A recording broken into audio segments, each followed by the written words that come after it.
parts and technical. Tell him to come here. Maybe understand. No, I was just proper parts are numerically identical to the object or whatever. Just like all that. Yeah. Proper parts are. Excuse me, you blocked my path. I'm sorry. We're sorry, it's the other way around. Proper parts. I apologize. It's your problem here, gentlemen. How dare you? I am Rondon, you despicable melanoid slime one. Liar!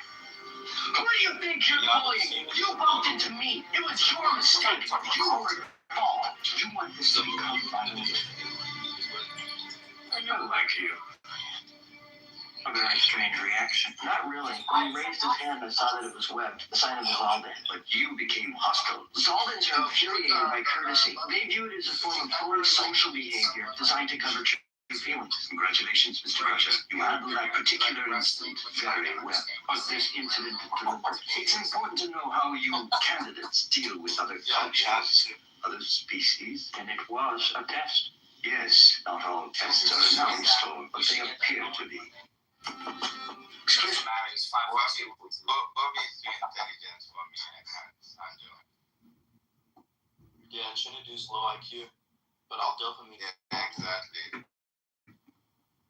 Dopamine farm.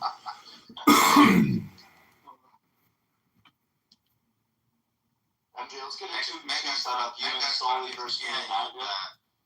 Megatron, me and you are intellectual peers. We should like. And I want to be my debate partner. In the middle of the cross-examination, I'll be like, I don't know. Yeah, you're too good. I'd be the worst debater ever. You're a good guy. Too young, too dumb, but dumb. Forgot about it. I'm watching it. Oh my god. It's a lot of fucking raccoon. You saw the video, yeah. That's goals right there. They're so adorable, the little raccoons. So chubby. Yeah. Consent or not. Do you And that in recognize? itself is offensive. Do you recognize that there's massive differences between Islam and Christianity? Yes, and the God model, I call it out all the time. Not just the God model, the ethic. Do you realize that? Sure, and I call it, and I grant you that if there are massive differences, but when there aren't massive differences, I'll also lay it out so that we can just honestly from both sides. That's fine. That's fine, Nargis. That does have a big difference. Like the whole marriage, like one has to marry them even if there's no consent of that, if I concede to that. The other doesn't have marriage, right? Like you don't have to marry them to sexually attract them. That's could be according to tradition. 424, 25. How many more times to repeat myself? Do you have to marry them, Marcus? 24, 33 old. I just looked it up. It's an easy lookup. You don't have to marry them. Just go on Google and look it up. No. Nargis, let me ask you this. In Sunni classical traditional Islamic jurisprudence, do you have to marry them? If the jurisprudence doesn't go with their primary text, then obviously something is off. The consensus says you don't have to marry. Let me say it. You can just be. And the consensus is But the second, You can't do that. they hold to something called a primary scripture. If they're not following it, you can question the consensus. Wants to make that pie, right? That's how. Yeah. Arguing with a woman, what did you expect? They don't take accountability. I don't think she's arguing because she's like personally connected. I think it's just that she's thinking from religion through a scholarly perspective, not necessarily. From the outside. I don't know about that. Yeah, like from an outside perspective. Because he's inherited his religion.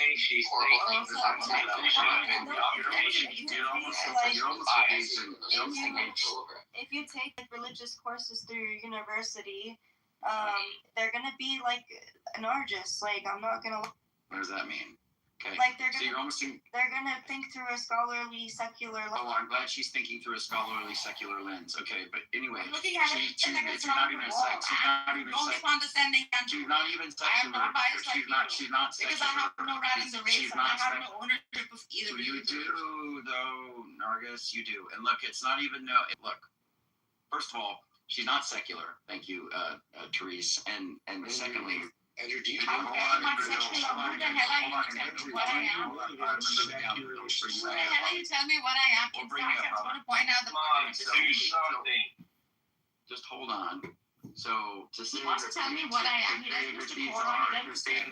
And you said I inherited a religion. It's okay. It's okay. Yes, you did. Okay. I And you're doing things too. It's okay. We can both call them out. It's okay. So here's the point.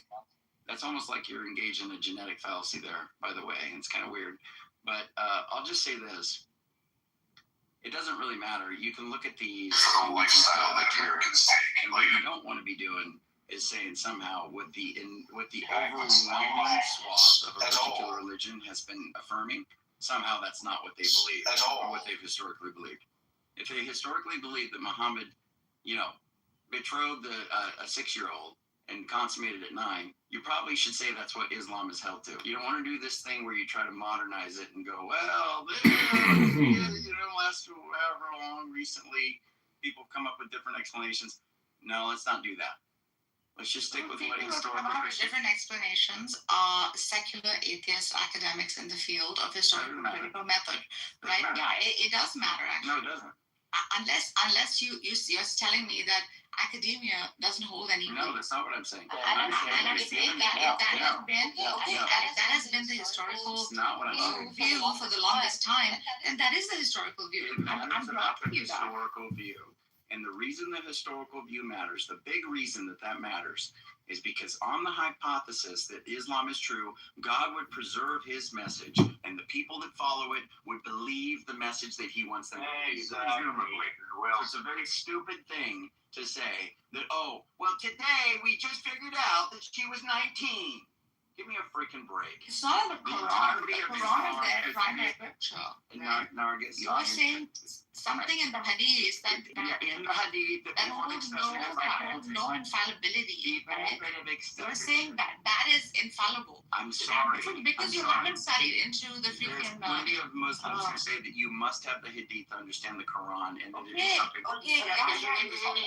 That's why we would preface traditional Islam. Yeah, traditional Islam teaches that, right, Nargis? Right. I agree with you on that. Okay, and so if Islam is true, Nargis, it makes sense that God would preserve the message so people understand it. It's very stupid to do this modern thing where it's like, the modern thing is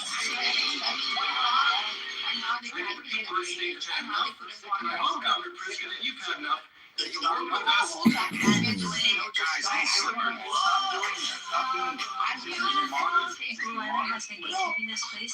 stories in all three scriptures have mythological origins. I don't care about which one is now. You're trying to make some other point where you're trying to bring all three. They're all borrowed stories. Nargis, that's what your claim is, and we can examine your claim, and it's false. That's not what I'm even getting into right now. False? Yeah, all three of them are borrowed from other stories. What are you talking about? They're all refurbished and repurposed.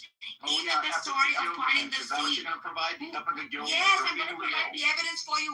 There's a lot of academic work on it. I know what the parallelism for your scripture is not exclusive of you. Stupid. You did not invent the wheel, bro. These stories kept themselves in the Mesopotamian. What's the evidence? In the Mesopotamian. Give me the evidence. Poseidon. Poseidon. That's where all three stories come from, right? Christianity. Because you don't read, I don't think you know. No, Nargis, don't tell I'll give you names of Nargis. You're trying to, all you're doing is trying to done studies on myth and legends. I got you. What you're trying to do, legends keep getting refurbished over time. You're always trying to take over time in the history of mankind, where they have. Where's Poseidon at? Where's Christianity take from Poseidon? You're just talking. Right? No, I'm not talking. I'm just show where Christianity takes from Poseidon. Please show me that. Go ahead. Poseidon is the lord of the sea. Oh, the lord. He allows for Orion to come on the sea and walk on it. Oh yeah, and walk on the law of the sea. Right? Yeah. So these stories existed. Yeah, that's retarded. A little refurb. Yeah, and you have Moses in it. Embodied down here right there. Yeah, the law of the sea. Oh my God. He's the God of the sea, bro. Jesus walked on water, and the water is like the law, and the sea from Poseidon is the God. Yeah, the God of the Poseidon water of the sea. He grants his son Orion to walk on water. Yeah. You have myths Mahabharata, Let me throw Ramayana. up real quick. I'll be right back. A lot of them, the gods blow through the sea parts, and then the archetype will be through it. Nargis is onto something here. Yeah, I'm gonna move you down. It's not what I'm saying, bro. It's what academia is saying. Yeah, I don't care. Look, yeah, academia says all kinds of things like God doesn't exist and blah blah blah blah blah. So you can go ahead and appeal to academia. I want to hear the reasons. You tried to do this pot shot and say, oh, you don't read because I've been Some legends have existed because from I time immemorial. Which scholars are you citing for this then? Because I have not heard the of my citing. Nikolai Steiner. Okay. Oh my gosh. And There's a huge list of mythicists, actually. Yeah, mythicists. Are they classical historians? Or are they like New Testament scholars? Like, what's their specialization? They are historians. There we go. They are academic historians who work with historical critical side. That's fine. I'm not disputing that there are people. In your back channel, if you want to look through it. I'm not disputing there are credible people who say that. I just don't think this is not like this is a consensus position. It may be something that something like Dennis McDonald has. I think some views of that. Of course, It's going to be sort of considered a fringe position. He's using a very strong critical method to analyze. You're not saying that. Yeah, but hold on, Andrew. Hold on. A lot of narcissists use that there's not really a causal connection because, like, first century Judaism was very much averse to a lot of sort of the pagan tropes, so they would not have like taken that very well. I'm not saying that there's not any bleed over it. These stories were always running through like the human psyche, right? From the Mesopotamian, Egyptian, Hindu, Vedic, like these have been great stories teaching us, giving us morals and stuff like that. So it would only be natural that since trade existed, people traveled. These stories, like through some kind of Chinese whispers, travel from generation to generation, geography to geography. These would just be refurbished, repurposed by the archetype, such that it would hold some moral value for the people of the time, right? And when they were told, it actually benefited and created a sense of well-being for the collective, right? Because that is exactly what the archetype always intended for his people. To create a society in which there was peace, productivity, and some moral value. That's how the academics see it. I'm not denying that there was certainly like interconnection between religions and trade, but I don't think that the correlation between like first century Christianity and paganism is that strong. I mean, to anything, I think most scholars now would hold to it being more embellished by Judaism, right? Like Jesus does lots of miracles that are reminiscent of what like Elijah and Elisha and Moses do in the Old Testament. I think that connection is there. I don't really think the gospel authors had in mind Jesus replicating like Dionysus or Poseidon. Much of monotheism is built on pagan principles. Yeah, notice you're kind of getting like five things removed now. You're saying based on Zoroastrianism and based on monotheism. Like it's like you have to make. It's like, okay, if you're going to say, well, from Judaism, and Judaism is from Zoroastrianism, Zoroastrianism is based off of, like, from ancient Egyptian myth. Yeah, but that's fine, but that still doesn't mean that they have, like, that in mind. Like, I don't know if most Jews have, I don't know if most Jews will be able to see that. She's not subset of scholars. Like, finding the stories interesting so as to not saying there's a subset of scholars. And then refurbish and repurpose. Yeah, I'm just saying, I don't know if you're going to find, like, I seriously doubt that the gospel authors, like Matthew. She's not saying there's a subset of scholars that believe this. She's saying it is the case. She said that these three things draw. No. We're going to repeat what you said. You said that these three traditions are drawing off previous traditions that New Testament clearly draws off Poseidon. Let me read to you the Poseidon parallel. Get ready. Get a puke bucket so you can just listen. It's just what I remember. No. I don't know if that the most prominent. The most prominent parallel. This is Poseidon. Just listen to this. Get a throw up bucket. Also, why not Poseidon? Wouldn't it be Roman versions? Wouldn't it be Neptune? Yeah, if I can read Poseidon. So the most prominent parallel. The most prominent parallel is the demonstration of power over the chaotic sea, which was Poseidon's primary domain. Poseidon. In the Odyssey, Poseidon stirs up massive storms with his trident to impede I need not pronounce Odysseus. I can never pronounce that word. Conversely, he has the power to instantly calm the waters to protect his favorite travelers. Got it. Hold on. Jesus, in the calming of the storm, Jesus rebukes the wind and the sea, and there was a great calm. To the first century audience, familiar with Hellenistic culture, this act signaled a level of authority previously reserved for deities like Poseidon. It's funny too, because I don't actually think, I think a better parallel is Honi the circle drawer, who's in Josephus. He's like a first century rabbi, and what was that? Oh, I'm just throwing up. Yeah. Only this and nothing to our I'm just saying it's better. Why is Andrew so triggered? No, I'm not even arguing that this is like a made up story. I'm just saying like there was a Jewish tradition of the rabbi who like prayed for rain and it happened like instantly or something like that. Like I'm just saying if you're gonna do a parallel, I think that's a more reasonable one. How about that God is the father of the weather in the weather? Yeah, that's fine. No, I'm not disputing that though. I'm not denying that. I'm just saying stupid to say that this is a response or some kind of polemic or whatever. No, I don't think it's look, you can even find parallels, Andrew, with like Fatima, like the girl they spring the top and something like that. Caleb, why doesn't someone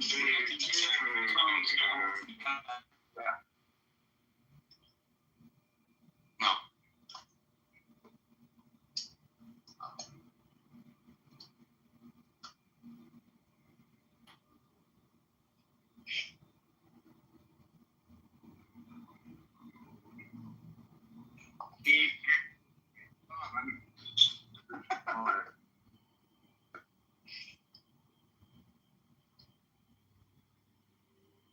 Point, that's how that story got developed in response to an earlier one, right? So you're both kind of right.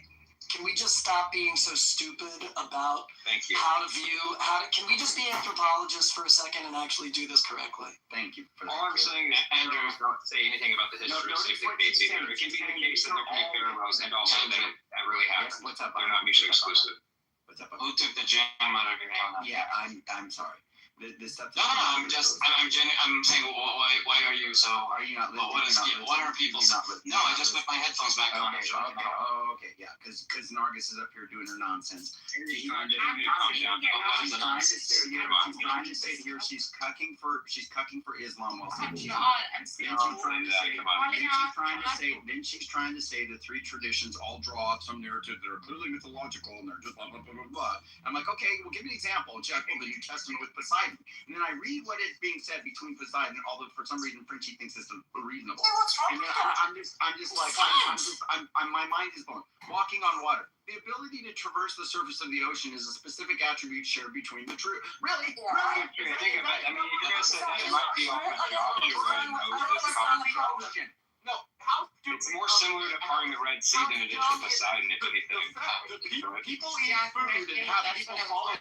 The fact that people follow them and they have disciples and eat food. Take down the excitement level. Andrew, calm down, my God. I'm still not following. Is it all it's I'm saying? absolutely disgusted by the parallel mania garbage. It's Andrew. Like XI or IX or whatever that bullfish guy's name on Discord. He provides a thing where, Jesus ate in the upper room with his 12 followers and there's candlelight. There was upper room and these people were eating and there's people were following him. Oh yeah! Oh, that's a brilliant rip off of that. Unbelievably retarded. It doesn't mean that they're mutually exclusive. You can have it actually happen historically. If I say that 4 people walked with me and I went and there was a jousting sword fight. Okay, yeah. 4 people followed him and these 2 people were on horses and killed each other. Oh, look at that! Sure, I'm saying, but it's wrong. But I think. Hold on, Andrew. Hold on. Let me just. I will agree that the Poseidon and Jesus comparison is a good try. The idea is that's what gods do. Gods control water. Yeah. I don't think that's a crazy thing to say. Gods do everything, and gods create stuff out of nothing, and gods do what? Andrew. I'm literally, this is what it says. The ability to traverse the surface of the ocean is a specific attribute shared between the two. Moses is a better analogy. I think Jesus saw himself as the new Moses. Matthew has Jesus be the new Moses all throughout his gospel. I don't think that's like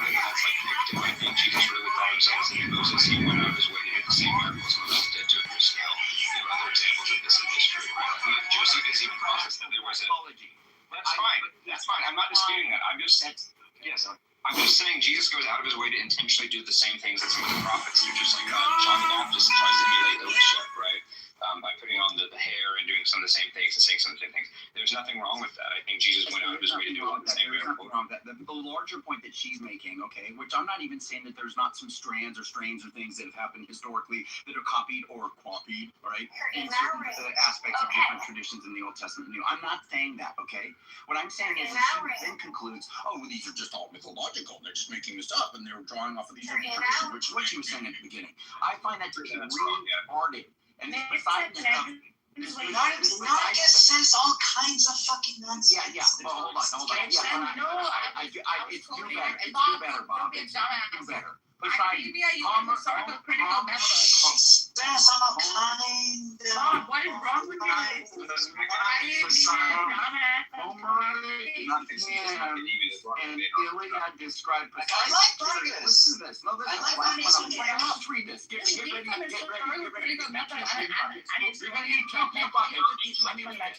Homeric hymns. Hold on, let me read this. Homeric hymns. And the Iliad described Poseidon's chariot skimming across the waves with the sea monsters gamboling around him as the water remains dry beneath his path. Jesus, the account of Jesus walking on the Sea of Galilee, mirrors this divine stride, quote unquote, in the Greek mindset. The ability to treat the sea as solid ground was a definitive epiphany. Give me a puke barrel. God's prayer. Let me throw up. I need a 55-gallon drum. That is puke absolutely vomitous math. That is disgusting.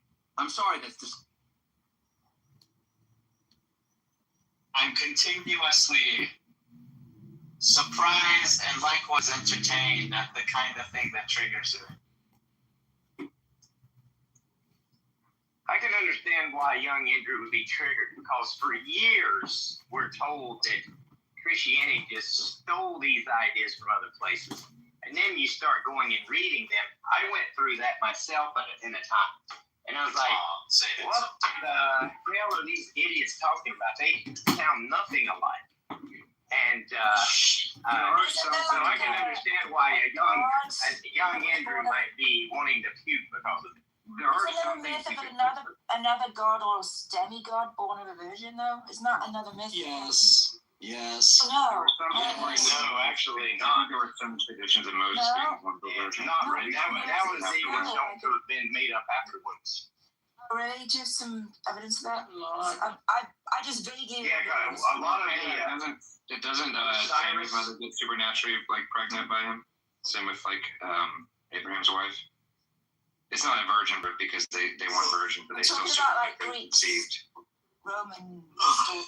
I know, but I'm saying I think the Jewish connection is better than the Greek connection, though. I don't think Matthew is ripping off the Jewish motifs. I'm sorry, pagan It's not motifs. ripping off. These are just influential stories, and even the Muslims behave just like Andrew. When I read this up. When they're writing in Greek, Just retarded. Greeks could read it. It's not. It's academia. No, it's not academia You know what? You want to hold on some to your academia, exclusivity. I'm telling you, it's not that some exclusive, academia bro. is You did not retarded. invent the wheel. Some academia is retarded. Some academia is retarded. Even the date of Jesus' birthday is just stolen from Christmas, with Santa Claus and reindeer. Thank you for that, Deepak. Thank you. There are some. No, I would say that there are some things that I think you can point to that are clear allusions to. I think the best thing you do is the Matthew birth narrative with Herod killing the babies. That's meant to be a parallel to Moses with the Pharaoh killing the babies. I don't mind it, but Caleb. That's not the problem, right? Because obviously, from traditional Christian view, the whole text is supernatural, and there's typology and prefiguring going on that God orchestrated from the history of the creation of everything, right? From the creation of the universe. He already orchestrated that. So that's not going to be an issue.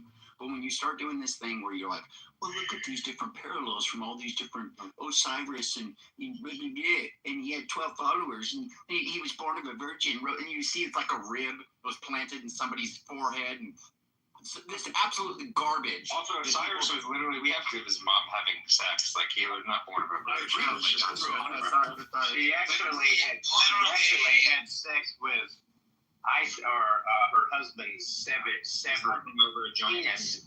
It was that just sounds just that's just like if you guys didn't name names, I would have thought that was the gospel. I would have. Yeah, I don't see a difference. Yeah, actually and have sex with me and Andrew. I would have give us some more puke barrels. We feel it's true. It's funny how unlike the pagan ones. I don't even need to tell people the gospel. I can just tell them the story of Osiris, and that can get them born again because they're so common. And Andrew, it's funny because in the Gospels, it's actually much more subtle, right? Like in these Greek myths, it's usually this really explicit, like overly sexualized thing with like them having sex with the gods. Whereas in the Gospels, it's actually very just nuanced. It's just she gets pregnant. Like there's no like vulgar descriptions like you have in like exactly. or something. Yeah. No, but then you read this thing. Did you guys hear this? Oh, and he was baptized. I love how the people that do parallels. The way they are so vague, and the ones that are more honest, they have to zoom out super coarse grain to make it even somewhat comparable. But like if they get usually they'll get too specific, they just make it dishonest. They'll be like, well, he had 12 followers, and he was born of a virgin, and he had a resurrection, and he saved the world, or some stupid. I'm sorry. You get together when you put these things side by side and you just read the comparisons, it is the most retarded.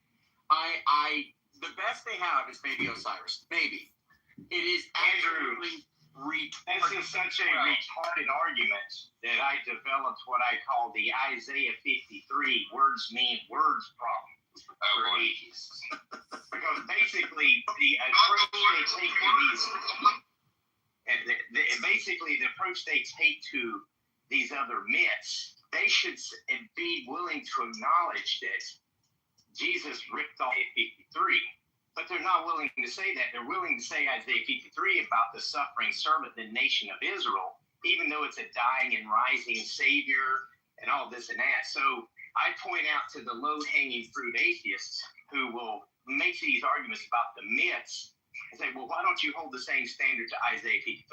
And they'll be like, because it's clearly not about Jesus. And I say, wait a second, it's a dying and rising Savior, it's suffering, all of this and that. Why isn't it? And the only reason why is they're inconsistent. But this argument that you're talking about,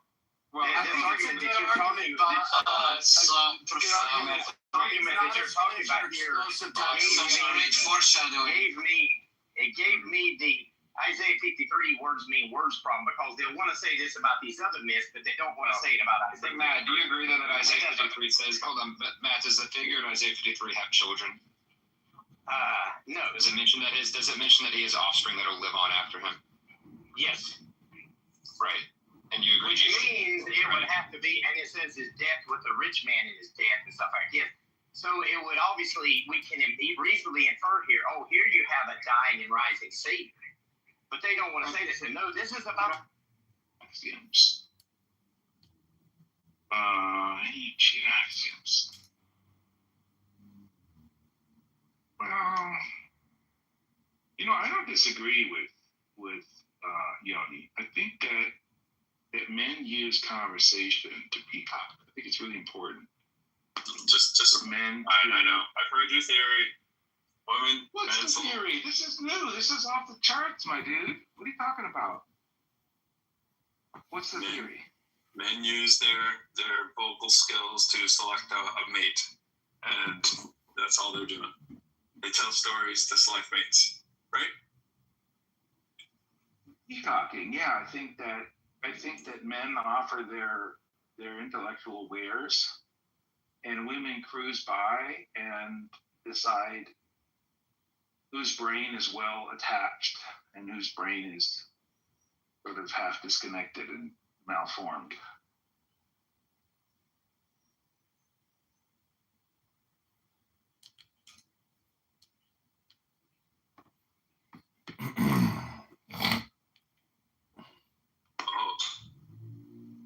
I do think Yoni is on to something.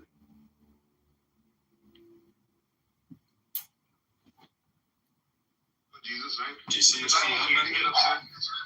Absolutely. The times I really get upset is when these people they go on to say things like, the live action version of the Little Mermaid was what's the famous Alistair Crowley? cartoon version, right? Because like every pixel, like the original one had like pixels and it was animated and like I don't know. I see Monica's not here. No, I understand the stories. What about the bars? Such great narrative foreshadowing. Any fucking Christopher Nolan script has much better narrative, sophisticated foreshadowing than the fucking Bible. Hey, there's some any of them. Back to the Future had better foreshadowing. Fucking Fight Club had better foreshadowing. Memento had better foreshadowing. All of these movies do it much better. Monica and I agree on some things and I disagree on some things. I think Monica thinks that the Republicans should win. And I think that the Democrats need to fix themselves so that the Republicans can lose. Sorry, that was loud.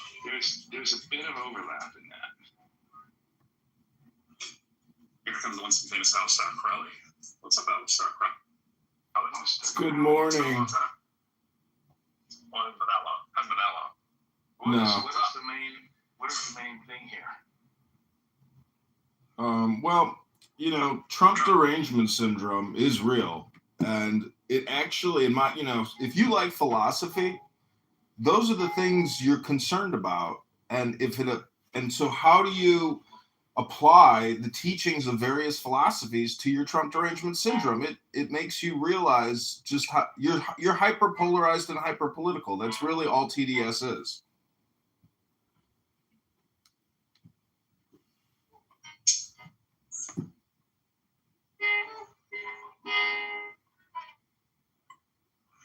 I lost that. My Bluetooth was connected over. What did I miss, Alistair Crowley? Benjamin is playing his acoustical guitar as I discuss philosophy and its application to the sufferers of Trump derangement syndrome. And, when I made the title, I half thought of you. I was like, I know for a fact John is going to come in. For example, even the teachings of Jesus Christ, if you look at it through the lens of go within, it says that the secret source is within you, and so take it out to save yourself. And that type of philosophy is the same thing for Donald Trump. We all have a spark of divinity within us. And so people that live their lives hating Trump, in my opinion, they're mostly all atheists because they don't see the spark within themselves, and therefore they don't know that Donald Trump's got a spark. And so it's kind of pathetic in a way. At this age in your life, if you live with hate for the orange one, well, you just don't get this. You don't understand the game. It's a game, and your TDS. Right, John? I don't know if you would call it the art of selfishness. Maybe you could call it that. I'm just going with the book you're holding in your PTR and the Ayn Rand stuff. And Trump is the same thing. Like, it's good to be greedy, Gordon Gekko. You know he wants to be Gordon Gekko. I know, but see, the book by Ayn Rand, The Art of Selfishness, is a clickbait title. That's the type of room title people put together. They say selfishness is a virtue, but the whole book deals with the complication of ethics and how vast it is and how complicated it gets. So it's a good book. I'm trying to read it today. I want to try to read the whole thing within a week or two.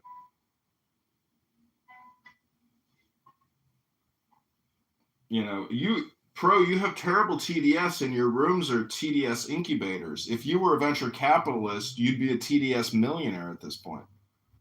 Well, that's not entirely fair. Well, I probably wouldn't be a TDS millionaire. But if I were a venture capitalist, I probably already would be. So there's that. Yeah, maybe. I mean, don't. I'm not even insane, Monica. Monica's claiming she's not insane. Why is she having to do that? Benjamin, I have a question for you. Do you know what the Constitution of Muhammad is? It's called a required reading for Benjamin. It's also known as the Charter of Medina. That's the required reading. Written in 622. Would be required reading for all K through 2. I'm going to put the link in the chat. If you read the Charter of Medina, you will realize that Muhammad is a fraud and that his entire religion is a scam. and the Charter of Medina, or the Constitution of Muhammad. You know, he has been coming in and. You know what else is a scam? Political campaign. That's what else is a scam. That's good, Kevin. That was well Thank timed. you. Well We should played. invite T up. We haven't heard from him for. DDS, you know what the real problem is? It's TDDS, Trump derangement syndrome. Anytime someone criticizes right. Trump, they call it Trump derangement syndrome. That's the real problem. Kevin. I think all of us, myself included, deserve a big old apology for the allegedly hysterical liberals in 2016 because they were right about fucking everything. Well, Kevin, what about TDDS? I mean, I just reframed your frame and we added a D. Check out Fred's PTR. F equals M EV over DT. Oh, maybe the. Oh, I Oh, sir, you have 37 cell phones that are running a failing political career. Multiplied by. How is it a failing political career? Funny little arrow. See, some of us have goals and objectives, and we actually help the politicians we like. Funny little B arrow bar line thing with a lowercase d t thing. Does the arrow indicate that the V and the one way are vectored? It does not. It's a one-way street. It's just a one-way street, Benjamin. I think you're pulling my. You're jerking my chain. No. The equal is actually showing you that it's a parallel line set up. No, it looks like a runway. Yeah. The slopes won't intersect, so the F won't intersect with the V because they're parallel lines, and so their slopes are the same as what that's trying to show you. And the see, Fred told me I got 100, and the M is like for the Milky Way. If you want to use it to Fred, I just figure don't out know what what the arrows are doing in that thing. I think that means they're vectored. I mean, this is a one-way street only. See, they're going in the same direction. I told you. You didn't want to listen, Fred. I get that they're going in the same direction. That just means that it just means Fred makes the force in a particular area is equal to the mass volume multiplied by the change in velocity in that same You direction. guys are so atheist, it's unbelievable. This is a hermetic formula here. This is mysticism. Force equals mysticism, and then you get above and below, below and above. Hello? This is an old phone. This is just velocity. Is this change in velocity over time, right? Velocity equals distance over time, but this is an alchemical equation for mysticism to give you the force and the power of God. No, this is change in velocity over time, but What is this? I'm a little lost about what this formula is. Fred's PTR. What does it mean? It says may the force be with you, right? That's ultimately how it parses out. And instead of force, he's got the mathematical formula for force. Oh, that's what. So I think that's takes some time to absorb it. So the fact that Christianity Flora is here. I haven't heard Flora's voice in a long time. The world religion. Often voted as one of the most easy listening voices on Clubhouse. So you should do a head-to-head compared Pro's voice, Flora's voice, and have a vote. We should put the vote at the top of the room. Meanwhile, myself and Alistair here could have the most unpleasant voice conversation. Yeah, no, I think that's decided. That's decided already. Yeah. Look, I'm busy trying to look like I'm doing something here at my university. Don't blow my cover. So, with regards to Trump derangement syndrome and the sufferers thereof who have lived every day of their life for multiple years thinking and talking about Donald Trump, when I think about all the Democrat, Marxist, liberal, atheist safe spaces here on this app and the countless millions of conversations that have happened regarding Donald Trump, all that wasted time and effort could have been spent reading a book and improving one's life. Instead, people force projected, just like this equation for May Day, they force their own projection. Alistair, and I think that you're a fine candidate for what is it again? He's running for selectman, counselor, Congress. Oh yeah, There's that little thing called Congress. It's unfathomable, Benjamin, how you don't know that equation. But I'm just gonna leave it there. But as much science stuff as you talk. But that being said, what's up? What's up, Hero? What's up, Aisha? I do love when John's in the room. I think it would be great to have a little soliloquy from him because he was just feeling the need to talk over me and he wasn't getting attention. Somebody was talking.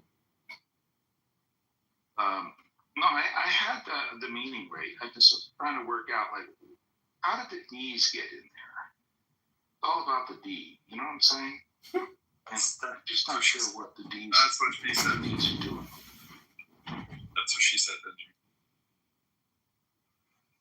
You've never seen the equation that said like D over DT, like oh ever? Man, the DV over DT is so I'd common and rather old. It goes back forever. be died by natural. I'm just Even if it's doing a little drugs, bit of that's remedial fine. here. That's cool, bro. That's fine. I'd rather have And where did the D come in? chemicals That you don't know? You're not telling me. You're holding back. The bug red dye is like not a concern to me. What about the pure vanilla? Well, they Yeah, stopped get doing real that a long vanilla. time ago. Yeah. They got rid of that a long time. Real vanilla is very expensive, but it's so good. I would eat It's the that best. vanilla though. Yeah, I think the red dye they get like when they grind what would be like the equivalent of the bug's anal gland, it like releases this red sort of, it's not blood, but it's like another like bile, and that's what the red. I don't think it's the anal gland, it's just the whole bug. Yeah, I think they dry it out. I'm just kidding.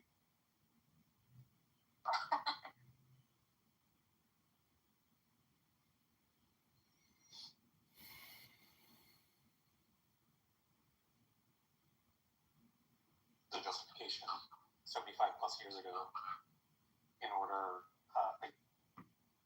you don't have to think anything about how Jews deserve to live there in the Yeshu or in 1948 or whatever, in order to think that, the status quo is okay as is in a certain sense. Like, maybe historically the Europeans had no right to the Americas and the Native Americans should have had everything, but enough time has passed that I think that right has essentially been voided. You made you call over my whiteboard here, Benjamin. Derivative? Did you say the word derivative at some point or no? I don't think we did. I think we did. I never got there. I did hear Delta, so we can let Delta qualify in a way around the bar. I would have accepted Delta. Like, yeah, no, Delta. Yeah, no. I have Trump on the phone. He wants to mock you all. So can I ask you a question here that may result in philosophy, not Marcus? What is the difference between irredentism, and redentism, and rankism? Good question. I mean, I associate revanchism as like avenging a loss or something, whereas irredentism is just like this particular territory is ours. But that may just mean I don't know if I read the actual dictionary definition. This is just like the general connotations I've absorbed culturally through Just like osmosis. Because it seems like the only way. Yeah, I mean, they could be like subtle distinctions or like just like different tones or something, inflections, conversational inflections or something, where it's like the best place to use them. But like technically, you'd have to have like lost the land for you. You don't need to want to claim it back in both scenarios. You want me to Google the Google definition of the two, or okay? Irredentism claims land based on shared ethnicity or motherland ties, whereas revanchism focuses on taking back lost territory as revenge for military defeat, regardless of ethnic composition. Okay, so there's like some overlap, but then there's like some clear distinct cases. So irredentism is like when Russia tries to take Ukraine because of the idea that it's their ethnic land, whereas I guess Israel taking like Sinai would be like revanchism because it's like during a war. Hold on. Oh, no. It would be militarily conquered. Yeah. Taking back lost territory as revenge for military defeat. It'd be like Alsace Parallel Lorraine. cases paradigm case is Hitler. Post-Treaty of Versailles, the land that was taken back. So the land that was taken from Germany, they reconquered. That was seen as like tremendous, whatever. Issue. Alright, you live to fight another day, Mark. But he still never is going to live down the Gario versus Cayman blunder, the famous blunder. I mean, like, your claim about which one is the Gario, like, that has yet to be confirmed. I think it's cool. You're right. How about Mark not knowing that there were salt Dornish? And you mixed up the House Blackwood and House Bracken. Yeah, that never happened. And you claim that they have house words. That never happened. No, it's like people don't make mistakes. I think it's worse for you, minute, because that is your thing. Like Mark has proven to be a jack of all trades, so we can kind of forgive him like one or two missteps. But like I guess you're the guy. Like. Somebody move him if you don't, but.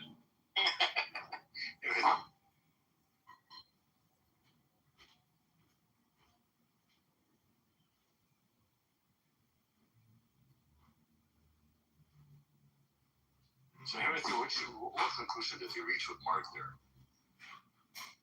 Oh no, to be honest, I wanted because I felt like at some point I like Sam had like read the Google definitions and then I wasn't it wasn't clear to me, sorry, what the distinction was, so I just thought about Google sometimes see if it did. Ask someone whether they do want it.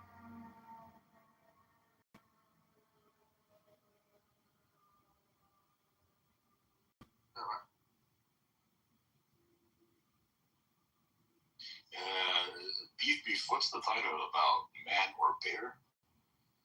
Alright, so if you were a woman and you were going to be teleported to the woods, and it's either a man on the other side or a bear, which do you choose? What on stage are you asking? How many women have chosen a bear? There's a fair number of women choose bear. Interesting. I mean, I would man. I think it's pretty, but I think there's a trick there or something, right? There's not really a trick. The only trick that I would say is that if the bear was a panda bear, you probably should choose panda. But like, I think you should in general. If you don't know what kind of bear, you should go with man. I thought everyone would have chosen that. I think a lot of feminist men want to signal so strongly that they hate men and think that they're vile, that they will say stupid stuff like bears are safer than men. You know, even though very clearly it's very dangerous. A bear is a very dangerous animal. It's literally a predator. Will literally eat you.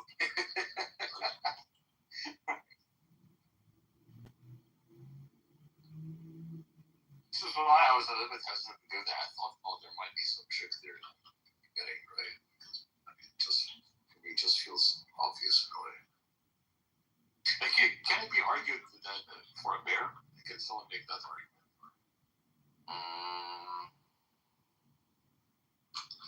I mean, maybe you can say the bear isn't like a moral agent, whereas a man is, and so even if a bear attacks me, he's not immoral, but if a man doesn't, it is, right? And so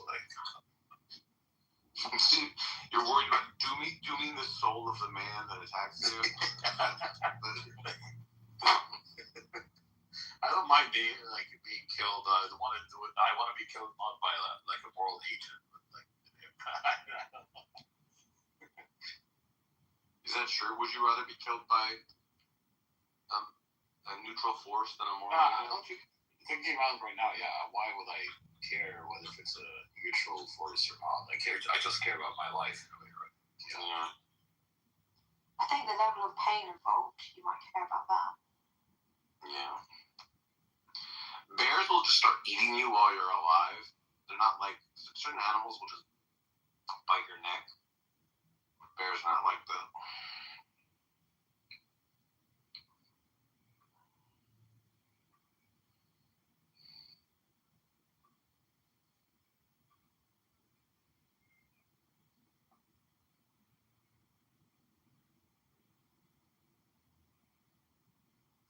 Severin. It says in the Bible that it's a great sin to have sex with a man, but it never says it's a great sin to have sex with a bear. So, if you're being on the safe side, it's like you're more sure you have sex with the bear rather than have sex with the man. If you're maybe actually, that's a you could make a point there, right? Maybe. I feel like I'm right that the Bible never explicitly says no bestiality. I think it just assumes that no one would want to do that. But maybe I'm wrong about that.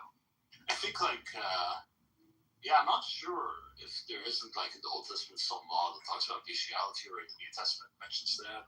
I think that there are like church fathers that mention, I think, this bestiality, whether it's a sin or not. I think they did consider it to be a sin. But I don't know if it's explicit in the texts of the Bible, though. Not sure. They might have grouped it under like a general sort of sodomy is wrong notion, which I mean, there is like in Leviticus 19 when God talks about all the evils the Canaanites committed, including like having sex with donkeys, right? And actually, that was one of the reasons why God commanded also to kill the livestock alongside, the other people, the civilians, when He commanded to kill the Canaanites. Remember that there is mention also of the livestock, and it's implied that the reason is because they had sex with those livestock. Like some people had sex with them, and so I think there might be like an implication there of bestiality being like a sin or something, or an evil in the eyes of God. All right, Exodus 22:19 says, "Whoever lies with an animal should be put to death." Yeah. Okay. There you go. Yeah.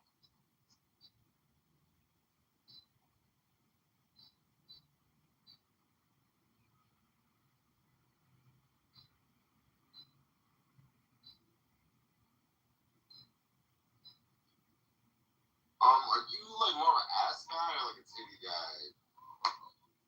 I think that whereas breasts nourish life, and that they're like fundamentally symbolizing bringing life anew to the young, asses represent shit and filth and waste.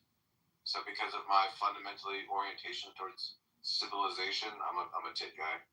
Really? So you came like when you were born out of cycle of regeneration called birth? Like you came out of your mama's titties, or like? Well, I didn't come out of her ass. I mean, like. That was a very, very good point, World. You really got him there. Like, pretty much got her ass. Like, okay, maybe like a couple inches from her ass. Never mind. But I like your argument. I'm gonna steal.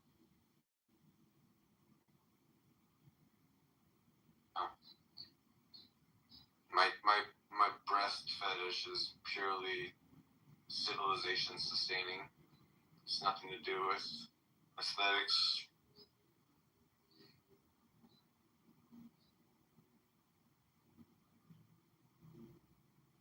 So yeah, I'm saying, what about the hips? What about the lips? Like, I like lips. Almost like a good face, honestly, over titties too.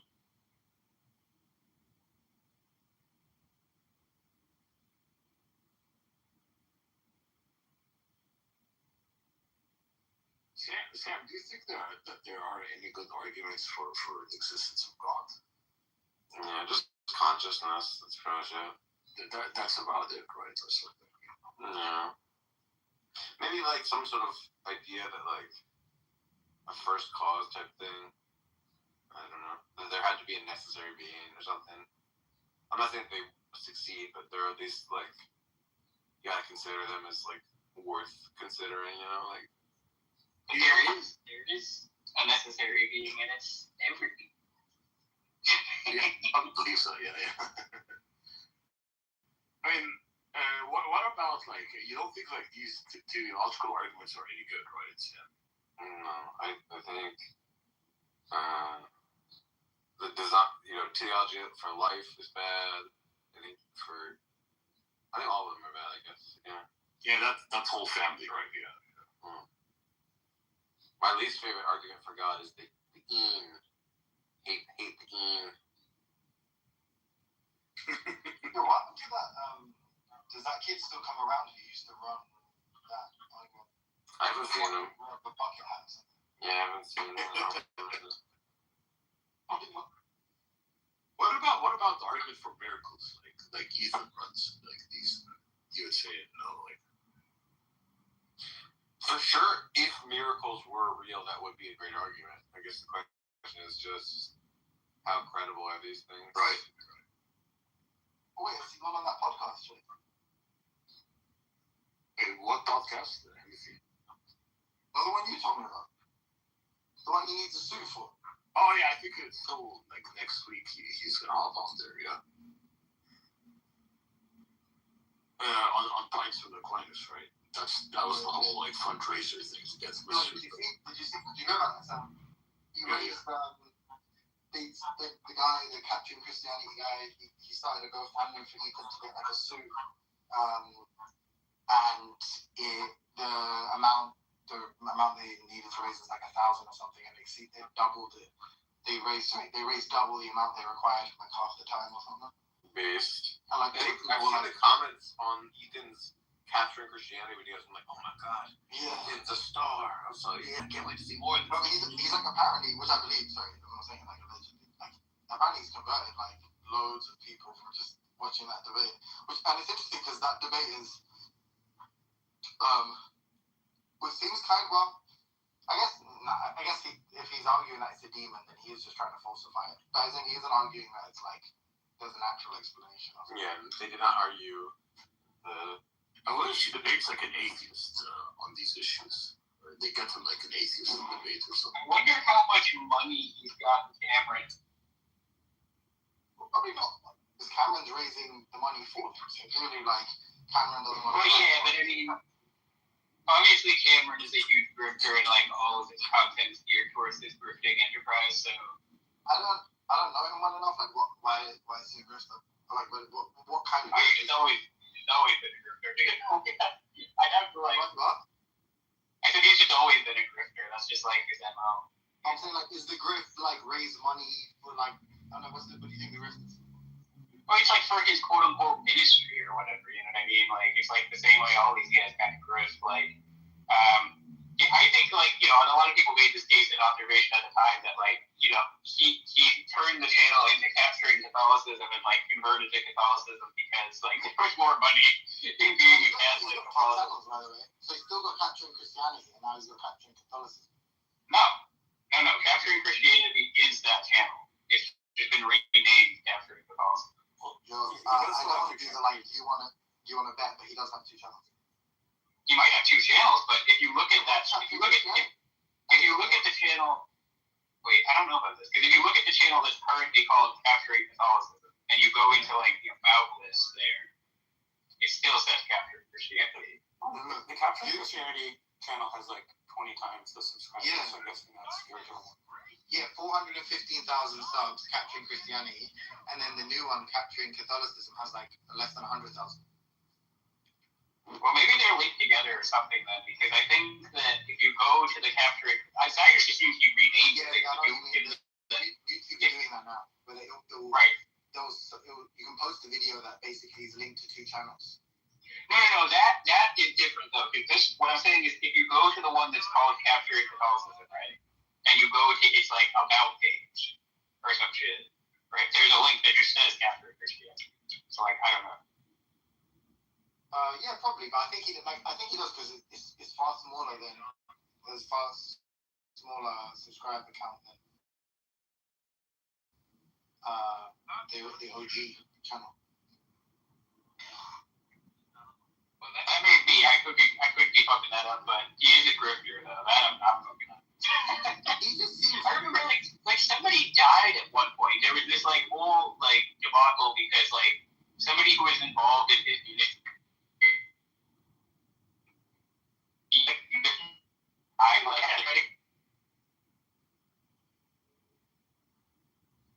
You're in the Matrix. Oh, sorry. Did you hear? I said like there was a time where like so one of his like it was like one of his like main contributors like died, and he basically was like, now that this person's died, we're like taking a huge hit. We really need you guys to like step up to fucking replace the contributions from this guy who died. You know, which is kind of. Yeah, that's intense. Also, has Nero spoken? He has not spoken much this time. Daniel's been a bit of a ghost lately. I don't know what's up with that. Nero's ghost. Ooh.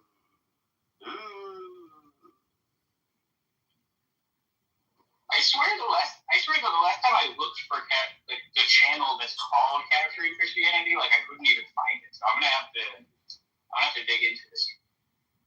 No, I funny enough, when I saw the Ethan video, I think I spoke to someone. I said Capturing Christianity, and they corrected me, and I went and looked off the back of that, and I found the original channel. I was like, okay, yeah, it is a different channel. Yeah, you have now Captured Catholicism and Captured Christianity, right? Both of them, like these two distinct channels. They belong to the same person, right? Capturing Christianity has 400,000 followers. Capturing Catholicism has 20,000 followers.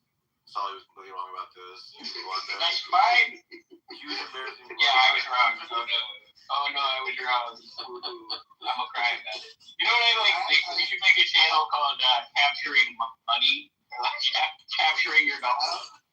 I hope Sully has like this amazing poker face where he's like, yeah, oh, boo-hoo, oh, I was wrong. And then like when he comes off the app, he like smashes up his car or something like infuriating. Oh my god, I'm in the middle of fixing my car right now, dude. I just have to go pick up 2 rims. And I'm going to get tires. Oh, what? Are they dirty? Dude, I was on here and when one of my tires just had a persistent leak for a while because the rim was fucked up. So that's one of the ones that I think your tires got a flat. While I was on here, I was just like, oh fuck, my tires going flat. Shit. Yo, is it? No, he's not from Massachusetts. Where the fuck is that guy from? You know, there's that guy, he's like a Marine. And he's like running for like governor or senator or something. And he's like some like no nonsense, doesn't take shit, like fuck. And he's like ginger, he has like a beard. You know what I'm talking about? See, he's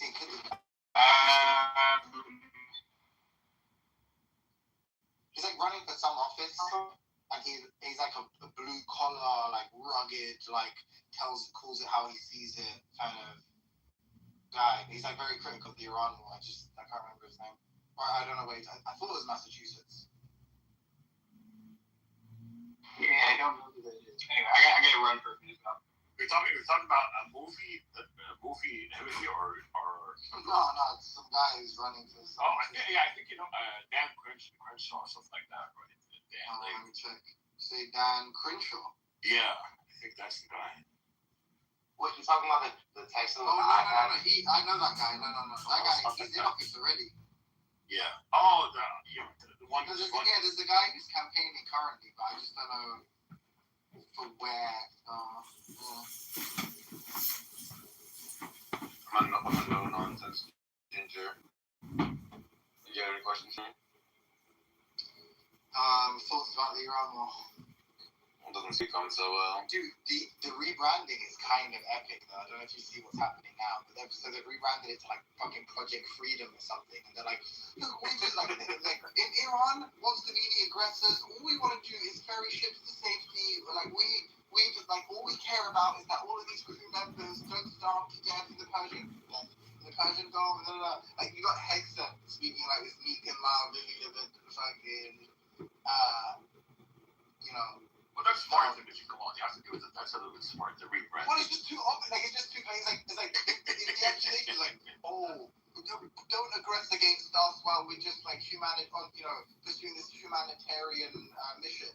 And it's like, yo, dude, didn't you just like fucking say you were gonna just threaten to destroy our entire civilization like 2 weeks, literally like 2 weeks ago? Like, you think everything they're gonna continue fighting? That was 2 weeks ago. And there is some evidence for one of them, right?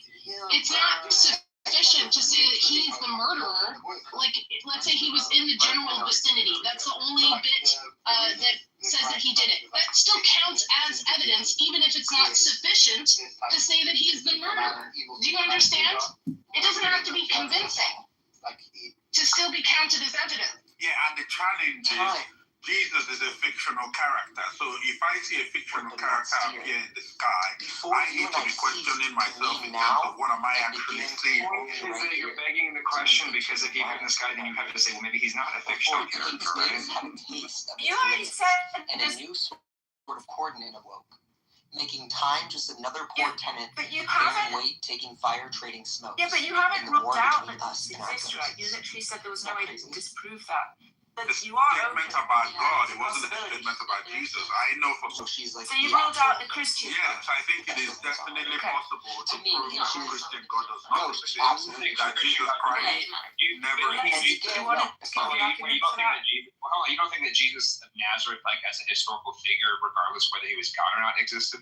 Absolutely not. Jesus as a so-called historical character, to my mind, is not a historical character. I think the whole idea of Jesus like is consistent with historians who have never or do you think we're consistent with historians? And my insight is keen as the hawk's. By my head, I invoke.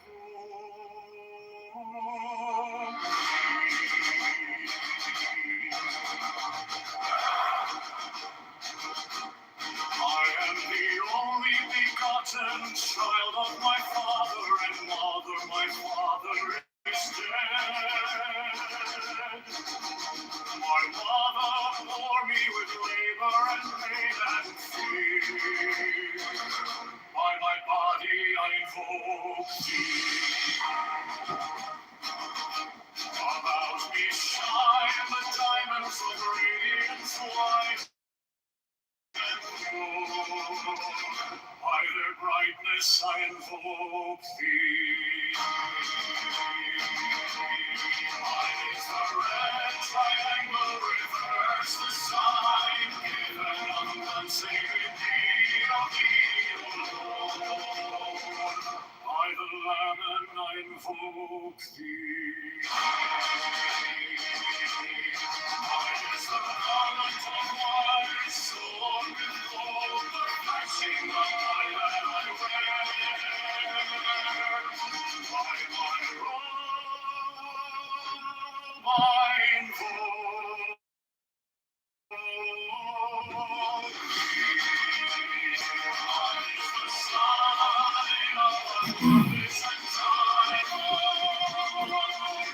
By the sign I invoke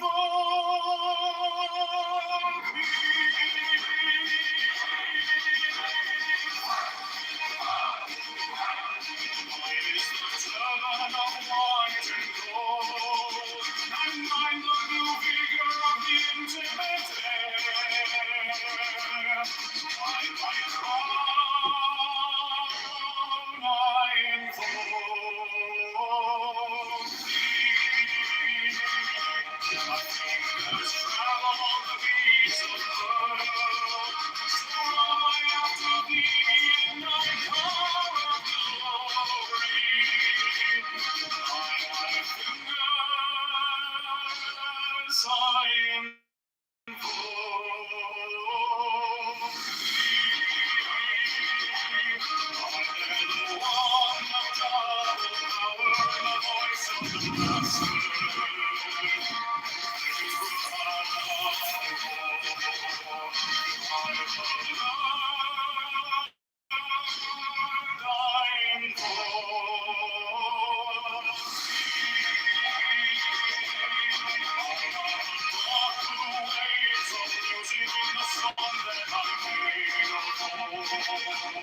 to invoke.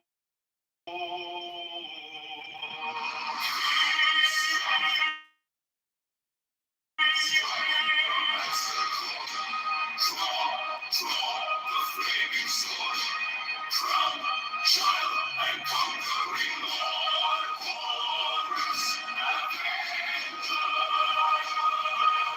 I song I invoke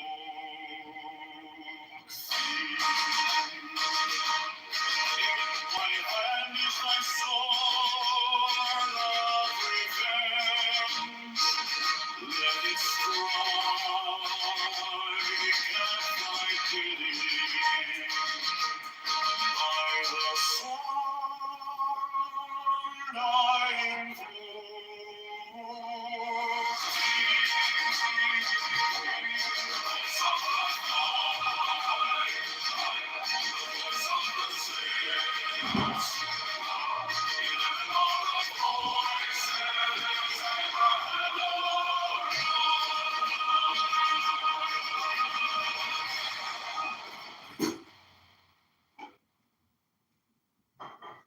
Mine is the head of the man, and my inside is keen as the hawks. By my head I invoke thee.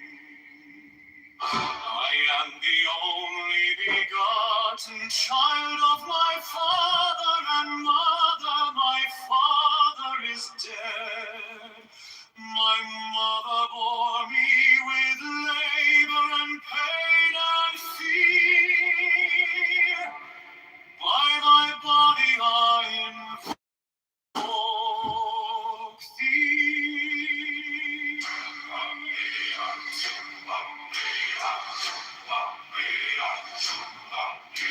About me shine the diamonds of radiance, white and pure. By their brightness I invoke thee. Mine is the red triangle, reverse the sign given of none. Save it thee, O Lord.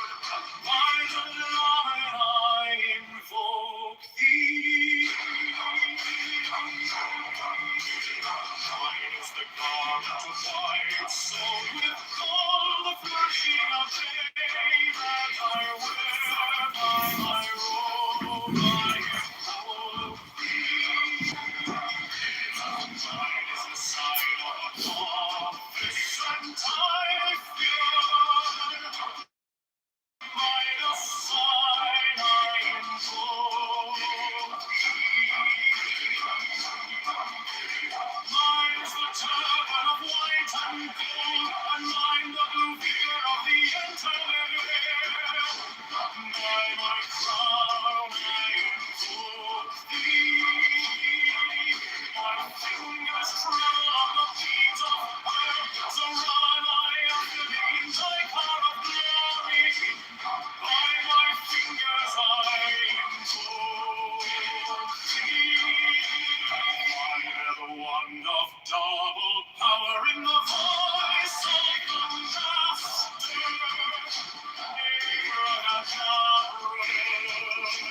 By the word I invoke thee. I know a dark waves of music in the song that I sing of old to invoke thee.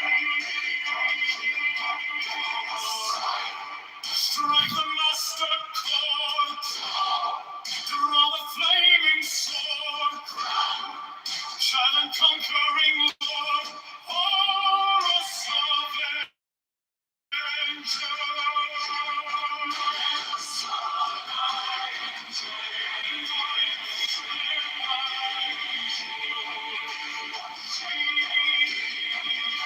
my hand is thy sword of revenge, and strike at thy teeth.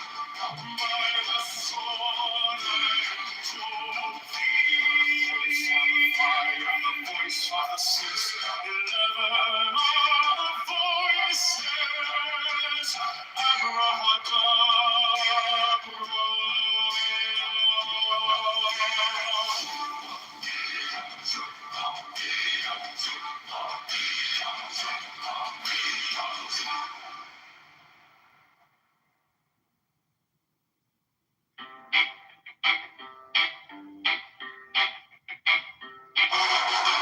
What do you mean?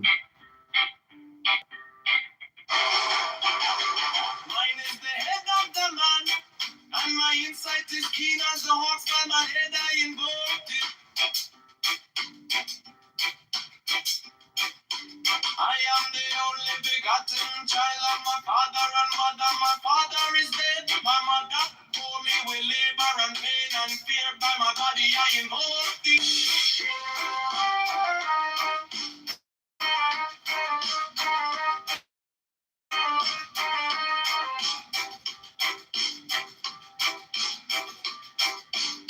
Above me shine the diamonds of radiance, white and pure. By their brightness I invoke thee. Mine is the red triangle reverse, the sign given of none, sanctity of thee, O Lord. By the Lamb and I invoke thee.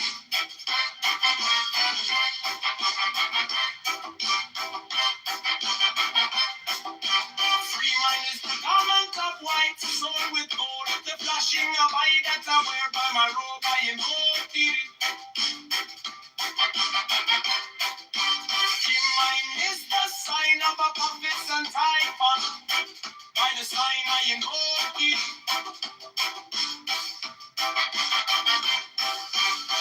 Mine is the turban of white and gold, and mine the blue wiggle of the intimidator. By my crown I invoke thee. My fingers travel on the beads of pearl, so run I after thee in thy car of glory.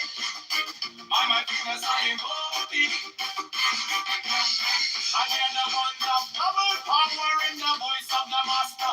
Abraham, by the word I invoke thee. Be my Lord, the dark blue waves of music in the song that I made. What is Scott Basson's net worth and how did he generate his income? What is Elon Musk and how did he generate it? Did Scott Basson attack Elon Musk and what will fire with that? Did Elon Musk on Fox News during Doge and say this is the biggest revolution since the finance? What did you mean? How much did Doge save U.S. taxpayers? Top 10 largest work projects and programs cut?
Mine is the head of the man, and my insight is keen as the heart.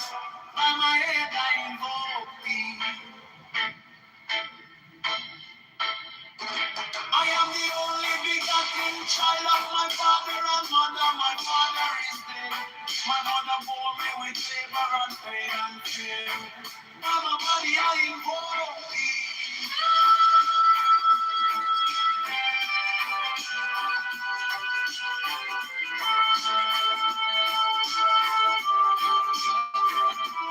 Around me shine the diamonds of radiance, white and pure.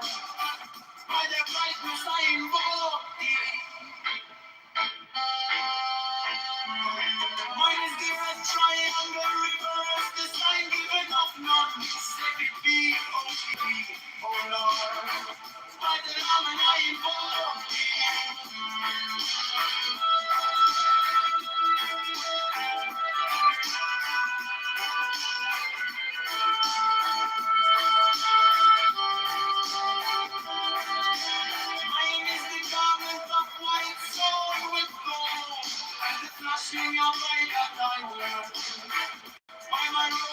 invoke thee. Mine is the sign of a puppet and typhoon. By the sign I invoke thee.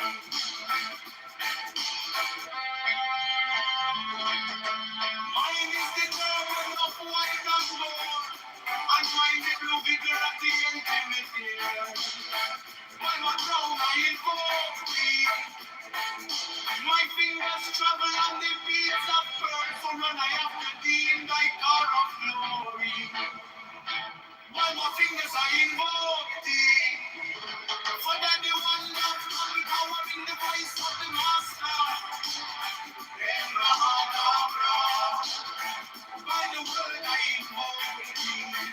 And mine heart is on new waves of music in the song that I make a road to invoke thee.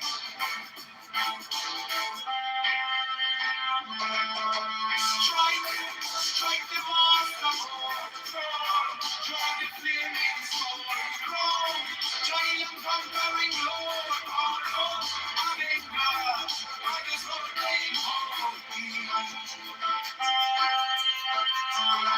In my hand is the sword of revenge, let it strike, I can't be beat, by the sword I invoke thee. The voice of the fight, the voice of the 11 are the voices.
Mine is the head of the man, and my insight is keen as the ox. By my head I invoke thee. I am the only begotten child of my father and mother. My father is dead. My mother bore me with labor and pain and fear by my body. I invoke thee about me. Shine the diamonds of radiance, white and pure by the brightness. I invoke thee. Mine is the red triangle reverse with the sign, giving of non-security of thee. Oh Lord, by the layman. I invoke thee. Mine is the garment of white. So mine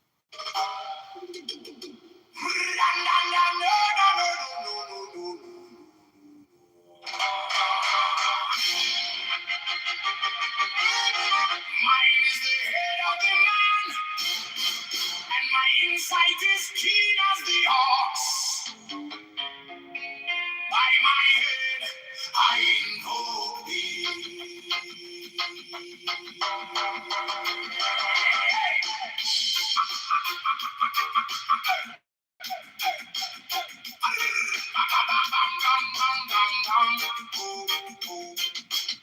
I am the only begotten child of my father and mother. My father is dead. My mother bore me with labor and pain and fear by my body. I invoke thee. About me shine the diamonds of radiance, white and pure. By their brightness,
silent scourge of God, the vast one, my beats.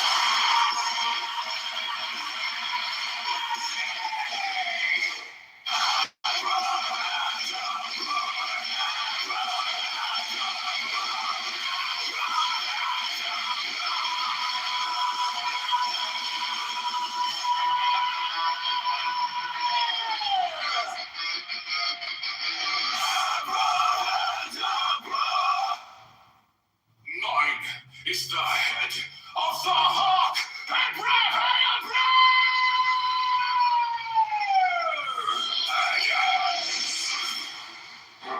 I bear the rose and cross of life and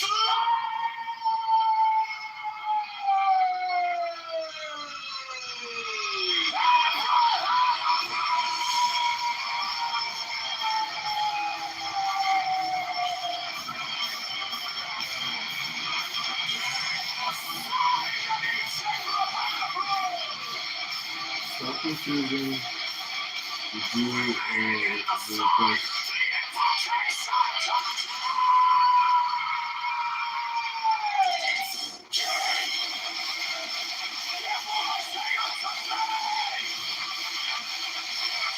Once again.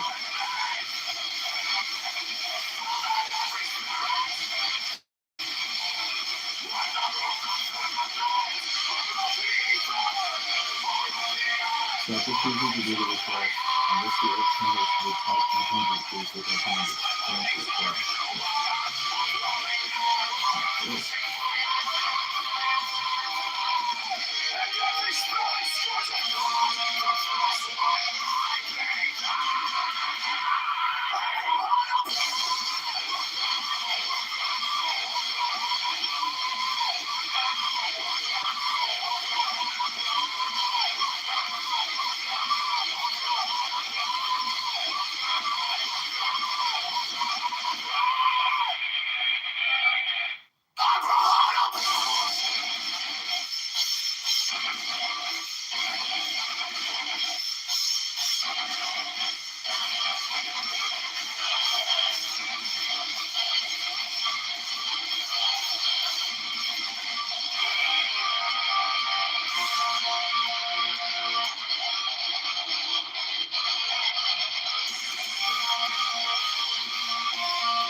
I bear the rose and cross of life and light, giving the sign at each abracadabra. Remaining in the sign, the invocation concludes.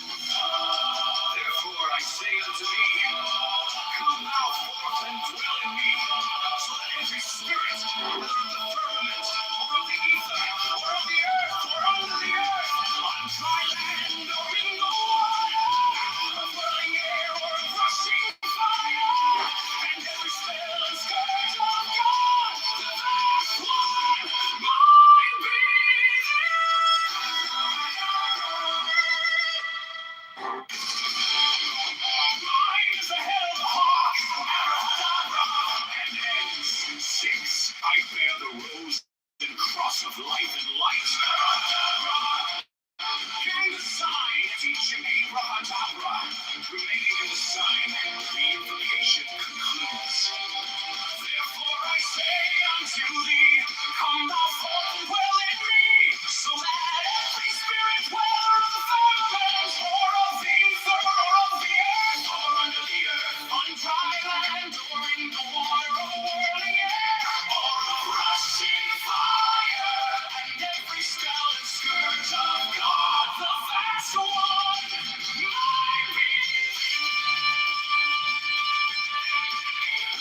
but stronger than a will.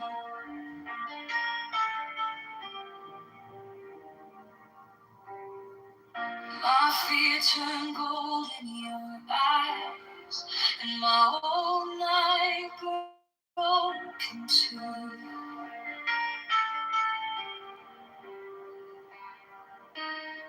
I was lost in the noise, now I'm learning how to stay close to your quiet light in the middle of the day. Stop thinking, let it fall.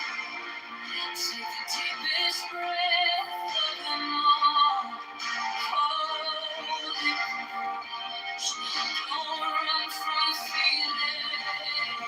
One second, you can start believing. Wisdom of God.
Wisdom of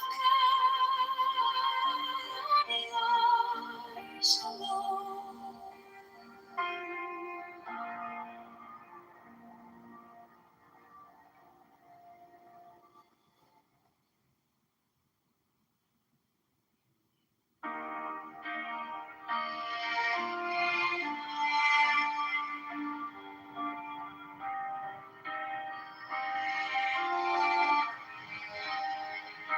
You came like dawn in my hands, soft but stronger than I knew.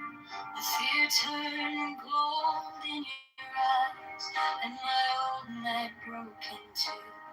I was lost in the noise, now I'm learning how to stay close to your quiet light. In the middle of the day, stop thinking. Let it fall. Take the deepest breath. Hold them all. Hold it close. Don't run from the feeling. One more second, you can stop believing. Wisdom of God, now it's yours. Wisdom of God, now it's love. Wisdom of God, my heart is open. Wisdom of God, I rise above. Oh, oh, oh, let it go, go, go. You are the answer. I need it to know. Your touch is a steady rain on the dust of who I was. Every wound gets named, then it fades in the hush. I don't need 1,000 signs when your name is in my chest. One deep breath, one brave step, and the rest can be blessed. I'm thinking. Take the deepest breath. Hold them all. Hold it close, don't run from the feeling. One more second, you can't stop believing. Wisdom of God, now it's joy. Wisdom of God, now it's love. Wisdom of God, my heart is open. Wisdom of God, rise above. Oh, oh, oh, let it go, go, go. You are the answer. I need to know if I tremble. Stay near if I break. Pull me through, teach my hands to release what I cannot hold with you. Tend my life, tend my life. I breathe in your holy call. And the storm in my head lays down like a pall. Wisdom of God, now it's joy. Wisdom of God, now it's love. Wisdom of God, my heart is open. Wisdom of God, I rise above. Oh, let it go, go, go. You are the answer. I need to know. Wisdom of God, now it's home. Wisdom of God, I'm yours.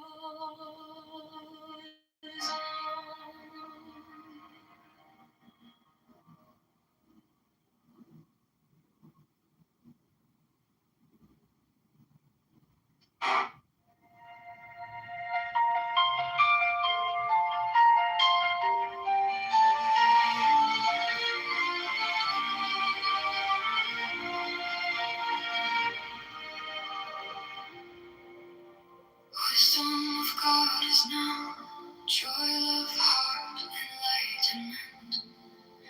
You found me in the quiet, with my hands still shaking. I was carrying the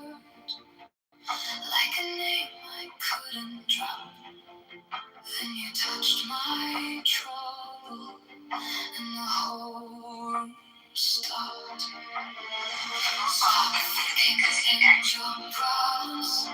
Take the deepest breath of the day. All for 10, not 11. 10, not 9. Stay.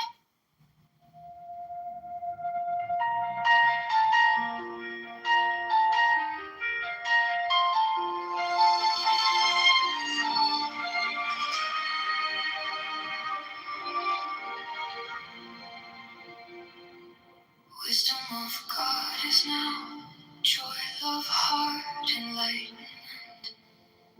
You found me in the quiet, with my hands still shaking.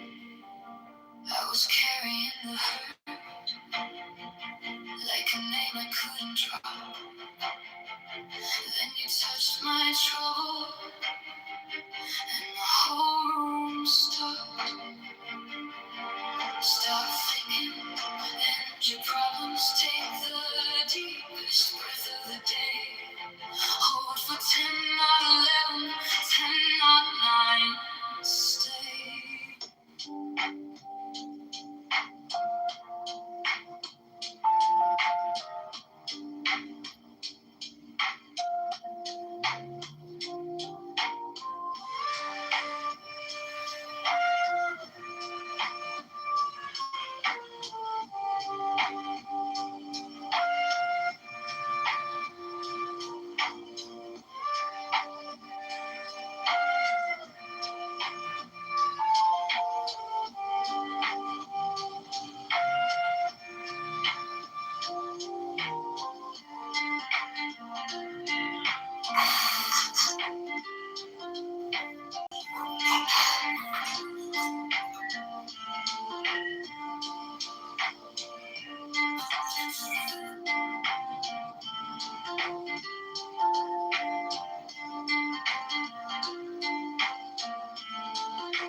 celebrate the contributions of our city workers. These are the workers who ensure the success of our city. And through our annual Worker Appreciation Week, we do want to lift up, again, all of the hardworking women and men of the city that contribute to the soul of Chicago. This designation provides us the opportunity to give just a little in return to the tens of thousands of city workers who show up each and every single day to keep our streets clean, teach our children, ensure that we get to work, and of course keep our community safe. Throughout the week, I will be joining city officials and the community to honor and celebrate the determination, dedication, and grit of all of our public servants. Yesterday, I was proud to join Superintendent Snelling and the Chicago Police Department for their annual officer recognition ceremony. We did this and honored our officers who have given their lives in the line of duty and those who went above and beyond in their distinguished service to Chicagoans. I do want to pause for a moment here to continue to not only show our support as we mourn the life of Officer John Bartholomew, who made the ultimate sacrifice while ensuring that we renew our prayers for his partner officer, Nelson Crespo, as he continues to recover. We continue to keep their families, more fellow officers, and the entire Chicago Police Department in our thoughts as they navigate this immense tragedy. To all of the brave women and men who serve as first responders and bravely put their lives on the line for Chicagoans ahead of their own, our firefighters, EMTs, paramedics, and our police officers, we will forever owe a debt of gratitude. It is this dedication to serving our residents that makes our city the world-class center for business, innovation, as well as culture, the city that we all know and love. It is only reinforced by the work of school crossing guards, bus operators, our sanitation workers, our librarians, sewer engineers, and countless more who keep Chicagoans healthy, enriched, and on the move. As mayor, I will continue to do everything in my power to support the city workers and ensure that they have the tools that they need to do what they do best.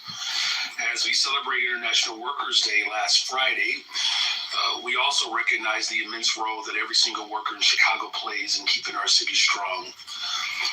As nurses, delivery drivers, technicians, restaurant servers, warehouse workers, caregivers, retail workers, most of our reporters, I'm teasing, all of our reporters, you work to build the type of neighborhoods that empower our people and drive the future of our city forward. I will always be an ally to workers of all stripes, and my administration remains committed to ensuring that every worker in our city receives the support and opportunity, and most of all, the respect that they all deserve. With that in mind, I'd like to shift gears just a little bit. As you all know, and are surely aware of this, later this afternoon, I will be heading down to Springfield to meet with our legislators and advocate on behalf of Chicagoans. I will be joining fellow mayors to advocate for the full restoration of the local government distributive fund within the final budget for the upcoming year. The LGDF is funded through state income taxes and is one of the primary mechanisms through which the state provides funding for local governments to deliver the integral services our residents rely on. This year, the proposed budget includes a cut which amounts to $60 million. This shortfall for local governments across the state, including $12.7 million for the city of Chicago alone, would be impactful. For more than 40 years, the annual LGDF share provided to local governments was set at 10%. Over the last two decades, it has slowly been chipped away at, this year being proposed at just 6.27%. Raising the percentage share by just 1% would result in an $80 million increase in funding for the city of Chicago. Every Chicagoan pays into this funding pool through their income taxes. Our residents who work hard every single day keep our city the economic engine of the entire state of Illinois. All of us deserve to receive the full return on their contributions. At a time in which the cost for local governments has risen along with inflation, the proposed cuts hamper our ability to maintain the full provision of public services that our cities need to function at their very best. In addition to reversing the cuts to LGDF, we will continue to work with our legislative partners to pursue the progressive revenue that we need to break the cycle of budgets, which have again and again been balanced on the backs of working people. We are certainly encouraged by the state's inclusion of a measure which mirrors the social media and amusement responsibility tax that we pioneered right here in Chicago. As we all recognize the need for big tech corporations and social media giants to pay their fair share, I will be renewing my call for this General Assembly to grant Chicago the authority to levy a digital tax and include a statewide digital ad tax in this year's budget. Targeted advertising has enabled these companies to reap billions in profits, so it's only fair that they pitch in to support the well-being of Chicagoans and every Illinoisan. As we prepare for the coming budget cycle, we will advocate for the expansion of Chicago's home rule authority to raise progressive revenue without burdening working families in our city. I'm confident that by coming together around our shared values and vision for a more equitable future for our state and city, that we will be able to achieve many of these aims. I look forward to meaningful conversations with my fellow local leaders, with our representatives, and with the governor's office as we work to collaboratively find common ground, advance solutions, and deliver real results for the people of Chicago and all of Illinois. Thank you all for your patience today, and I'm happy to answer any of your questions at this time. We have time for 2 questions, 1 follow-up each, and we're going to go down the line and wrap around. Please, so. Wait, how many? 2 questions, which doesn't, not in addition to a follow-up. Is that correct? Yes. Okay. Yes. Just want to make sure I have to talk to my union about all these questions you're asking me. All right. Mayor, good morning. Thank you. When you head to Springfield, I realize that you just spoke about a couple of other ideas, the digital ad tax and others, but 12 million is not, I mean, it's certainly you want every million, you don't want to lose any, but it's not a huge amount. I mean, the state, I guess their argument is, hey, we've had to tighten our belt too. So it's going to trickle down to all of you. What other, perhaps, ideas are out there to raise revenues? Yeah, well, first of all, let me just name the fact that the local government distributed fund, I mean, this is something that has been intact for decades. When I made my first address to the General Assembly back in 2023, I highlighted this as an important part of how local municipalities show up for working people, and particularly at a time as the federal government continues to undermine our local bodies of government, it's the mayors who are dealt with the heavy responsibility of responding to the needs of people. And look, that's not chump change, right? When you're talking about 1% increase would be $80 million that could go towards driving safe and more affordable communities. So it is important. I've been working to organize local mayors for the last couple of years. In fact, in DC, we convened a meeting with many of the local mayors who represent communities that are rural, suburban, and of course, obviously, me representing the largest city. So it has bipartisan support. This is a big deal. We cannot afford, if we're asking anyone to tighten the belt, we should look at whose belt is exploding, and that's the ultra rich. As their bellies get fat and our people are starving, this is not the time to balance the budget off the backs of working people. As far as other ideas, like, look, our position is still the same. Look, I've been advocating for a digital ad tax for some time. This is something that I know the Senate President has expressed interest in. And so there is movement, you all. I just believe that the urgency of this moment really requires us to move outside of rhetoric and actually put some action into place. The last thing I'll say is I'm encouraged by the fact that the idea that we pioneered in Chicago, the social media amusement responsibility tax, that's something that the state is looking to do. So clearly there's some shared ideas that they're gaining from the work that we're doing in Chicago. We're hopeful that can be reciprocated.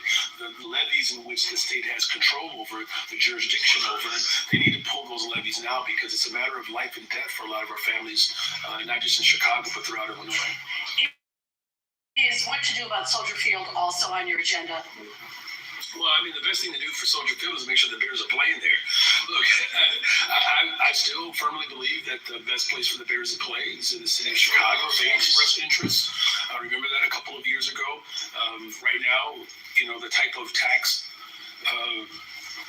I don't know how they're framing it, but the type of tax structure that they would set up for large corporations and billionaires without, a clear pathway to provide certainty as well as equity for everyday working people. I believe that that's a mismatch there. And quite frankly, look, the infrastructure that they're even discussing in the suburbs, those infrastructure needs have been present on the lakefront for a very long time. It's the top tourist destination anywhere in the state of Illinois, right? So it's to the economic advantage for all of Illinois to support the economic engine of the state of Illinois. And then finally, there are some real concerns about and I know the governor expressed them as well. There's some real concerns that have been laid out around what's being proposed. And so for me, I'm going to of course continue to fight for Chicago, but it's not just the best place for the Bears to play, the lakefront. It's the most economically sound as well as economically stable idea for the Bears to remain in Chicago. Felice Battaglia de Puebla, or the Battle of Puebla, otherwise known as Cinco de Mayo, which is actually today. I'm surprised nobody mentioned it today. In any case, this first bundle question would have applied to the presser that you had with some of the other mayors across the country if I had received the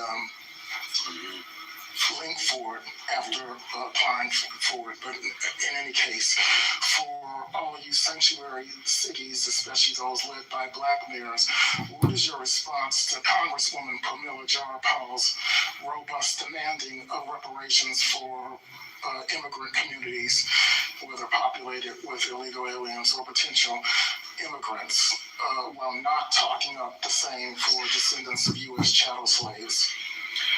Well, look, I can only speak for my position, and as you know, we are moving with our task force around what reparations for Black Chicagoans could look like. The harm that has been done against Black Chicago is quite severe. That history is pretty substantial. Whether it's the dismantling of our public schools, the dismantling of the public housing, the closure of mental health clinics, the lack of opportunities for jobs, right? I mean, there are a whole host of areas where Black Chicagoans have been harmed by neoliberal, ideas and austere budgets that, quite frankly, that have been moved primarily by the most conservative presentation in our city, in our country. And so I think it behooves us to ensure that investing in affordable housing, investing in education, investing in good paying jobs, that these are ways in which we can repair that harm. As far as any other group that is seeking reparations, look, I'm never going to stand in the way of that, right? I mean, we know the history in this country, whether it's Japanese Americans, whether it's the Jewish community, that of course the harm that was done during the Holocaust. I mean, there are countless examples of groups receiving reparations. My focus right now is repairing the harm that was done against Black Chicagoans. So to clarify, in your case, this would not end up as another case of foundational Black Americans having to yet again wait their turn behind other groups for repair. So, look, my priorities have been pretty clear. We have a reparations task force to repair the harm done against Black Chicagoans. And of a more international interest, how wary are you that a final enacted version of their reauthorized FISA no-knock-warrant law could be weaponized against sanctuary city mayors and governors the way it was, the original version was against Black Lives Matter organizers and activists? Well, look, worry might be too strong of a word, Mark. Quite frankly, do I take all measures seriously as it relates to the type of threat and damage and harm that it can do to the most vulnerable? Of course, but I try my best not to live or to react out of fear. I'm in this position as mayor to speak up for the least of these. the most vulnerable amongst us. It's not a popularity contest for me. It's about delivering high quality services for the people who rely upon them the most.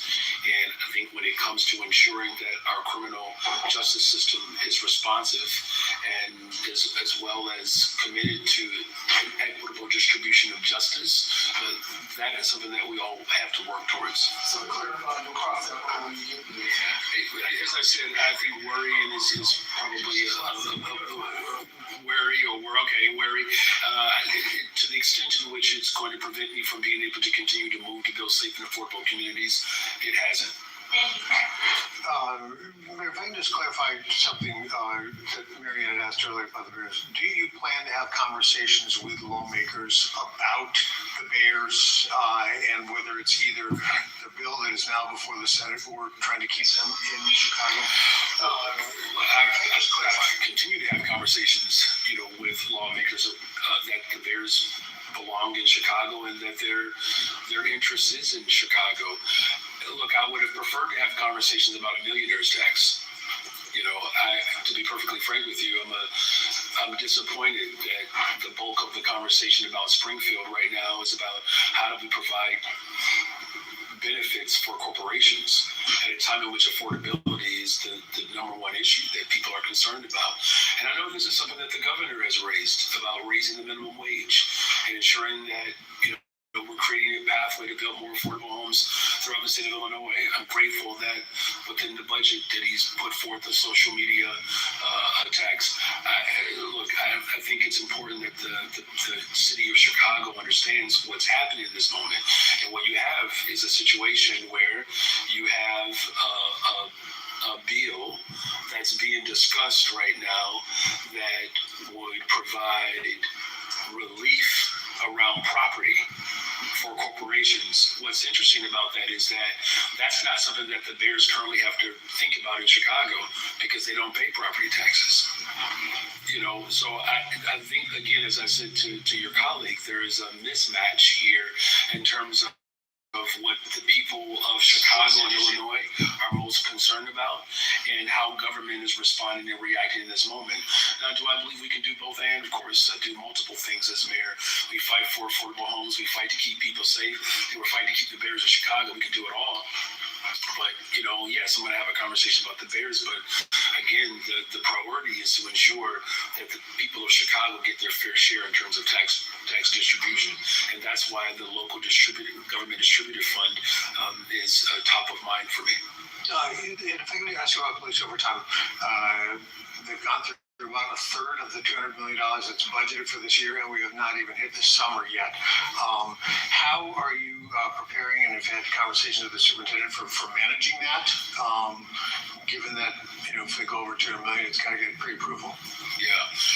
Well, look, when we put forth the executive order, the whole idea was to make sure that we could monitor it at the district level. And the superintendent has done a solid job of doing that. In fact, I believe that as a whole, and I will have to go back and double check, but overtime is down 3% overall. And we can get those numbers to verify. The goal is to make sure that if overtime is needed, is that we're doing it purposefully, and of course it's done to ensure that we're maximizing safety. But the ultimate goal, of course, is to make sure that our budget remains intact. And to your question about what we're doing, we're constantly monitoring at the district level because that's where the authority has been granted, is that those district commanders are being judicious as they deliver high quality services for the people of Chicago, but they do it in a way that doesn't blow through our budget. How you doing, Mayor Johnson? I'm doing pretty good, thank you. The Cubs are on a hot streak right now. I'm feeling pretty good about where we're headed as a sports organization. To police costs, I wonder if your administration has any information about how much money the city spent on police and security connected to last Friday's May Day events, and if there is going to be an attempt by the city to collect any costs back from CTU. I'm trying to understand the last part of the question. First part of the question I can answer. I don't have those numbers. We can get those to you. This was not a CTU event. May Day was International Workers' Day, in which Chicago Public School students participated in it, right? And, you know, as a social studies teacher, keep in mind, young people participating in the liberation for working people, there's a strong historical precedent for that, right? You know what I'm saying? Our young people that were out there by choice. And whatever cost it is, it's a worthwhile investment, right? I mean, we're talking about young people and workers taking action at a time in which you've seen the largest upward transfer of wealth into the hands of the ultra-rich. You all do a good job at reporting this, and I mean this. What's at stake in this moment is far more severe than whatever May Day cost us. There's 150,000 Illinoisans right now that we don't know if they're going to have food. Those parents send their children to school. And so we have workers that are being threatened. We have tip workers in this city right now where people believe that they're responsible for the economic downturn. And then you have children going into schools that are not fully resourced. And then you have workers showing up every day trying to make, you know, lemonade out of lemons with no sugar. And I just think it's important that we continue to narrate what's happening in this moment. We're seeing the rise of fascism all over the globe. Right-wing extremism and the anti-worker, anti-immigrant, anti-black. The Supreme Court just gutted the Civil Rights Act, the Voting Rights Act. I hope you understand at least the mannerism in which I'm speaking. Is that what type of society do we want for working people? Do we want a society in which we're begging and pleading? Or do we want a society that is plentiful and abundant? That's where I believe the attention should remain, but we're happy to get that information to you. I appreciate that. Thank you. I want to go back to something that you said when you were appearing with my friend Craig Wall on the Channel 7 Town Hall last week. You were answering a question about support for mental health services in the city, specifically the smart text that you mentioned a couple of times here. When the 58th mayor comes in another 17 years, they won't be able to undo the work that we've done. Is that a formal declaration of intent or a hint about where you're leaning, sir, about next year? Well, first of all, it was really great to be able to take those questions with the live audience.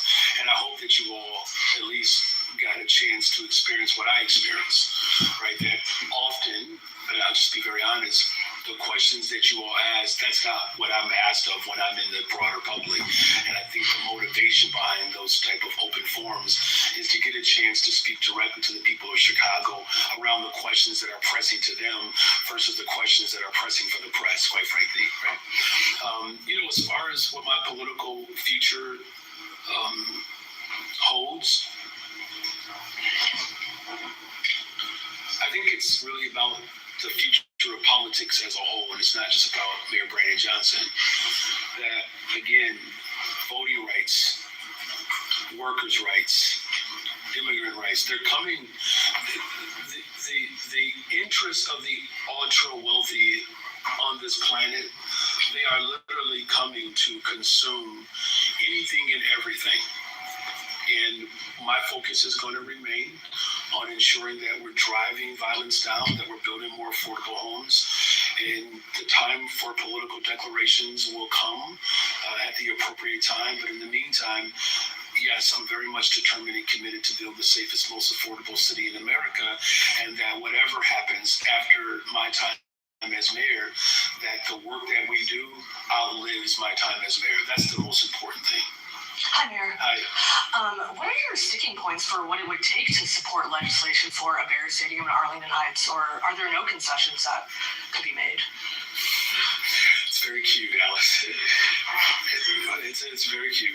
I appreciate the frame of the question. I do. And we're building a brand new soccer stadium with the Chicago fire, the 1901 project on the west side of Chicago, Psi Quantum on the southeast side of Chicago, with a brand new hospital on the south side of Chicago, first time in 60 years. I'm building things in this city. I want to build more things in this city. And why is that important? Because it creates opportunities for Chicagoans. Why would I advocate for something that wouldn't benefit the people of Chicago? I don't know why any Chicago legislator would vote for anything that doesn't benefit the people that they represent and vote for. Right now, I mean, in terms of a sticking point, look, we asked for infrastructure for the entire museum campus. We didn't even get a hearing on it. The Bears were prepared to put 72% of their dollars into a stadium that the public would own. I mean, certainly people can see the benefit of that. I mean, how many people build an office to become a tenant, to pay rent to someone else? That's what the Bears were willing to do.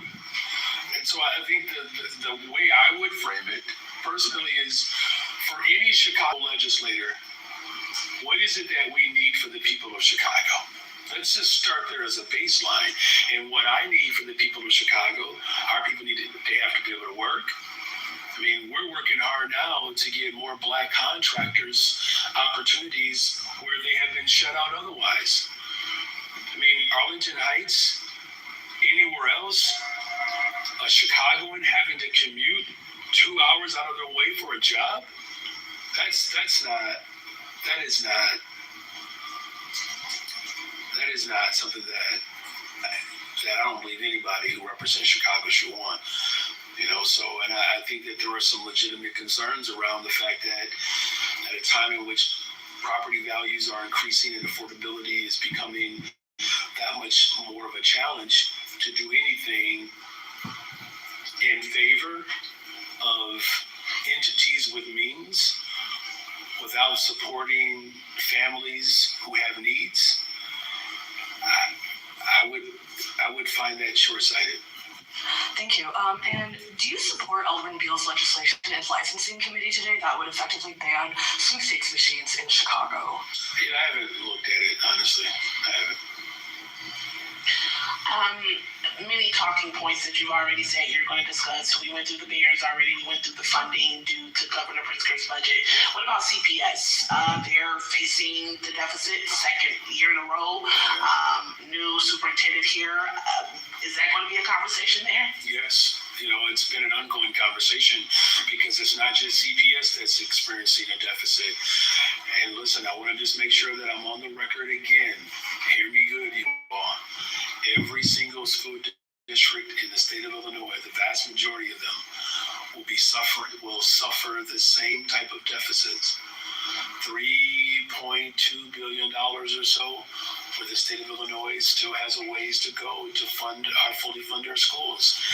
And what's fascinating about this discussion is that some legislators are more upset about us calling out the fact that we're underfunded than they are that we're actually underfunded. And this is why I know the Speaker of the House, he supports the millionaire's tax. It's unfortunate that they weren't able to get that done, to get that accomplished, but look, there's still time to move on other progressive revenue ideas. I've always advocated to fund our schools properly. I don't know if you're aware of this, but when I was an organizer, I took arrests. I've gone on hunger strikes. I've gone on teacher strikes for funding our schools. As mayor, I released the largest TIF surplus into our schools than any other mayor in the history of Chicago. I'm going to stand 10 toes down for the people of Chicago, in particular around CPS. Of course, we're going to discuss progressive revenue to ensure that our schools are fully funded.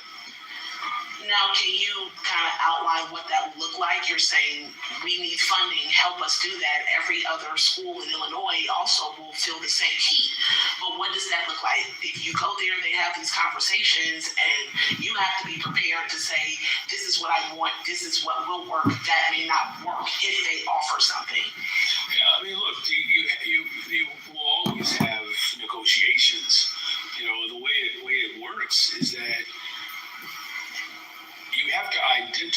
source of revenue first, which we've done. Now it's a matter of the political will, right? Some of this really is not just on school districts and mayors. These state reps and state senators got elected as well, right? And I know that there are a number of legislators who understand the importance of fully funding our schools, right? I mean, and I think the way it can work is that if we can all come together. I mean, think about how folks are coming together to figure out a stadium. I mean, again, we've spent more time talking about a stadium than other things in Springfield. And look, I know sometimes that's driven by the interest from mass media. When I talk to legislators, trust me, they're talking about the same concerns that I have, whether it's food insecurity, whether it's housing. These things do require prioritization. Same thing with our public schools. So yes, there will be a great deal of discussion, and hopefully with the mayors coming together around the state to really fight for government distributed fund. These are the same mayors that represent communities where school districts are also severely underfunded. And we're going to continue to push. Keep in mind, I mean, even some of the things that we have won in Springfield, think about how long it took to get there. This LGDF, folks have been fighting to raise that for the last 15 years since Governor Quinn. Haven't heard that name in a while, have you? So, these fights have been ongoing, but look, I'm not going anywhere. We're here for it. We're battle tested. We're going to continue to push to make sure that working people are prioritized. Thank you for that. Hey, Justin.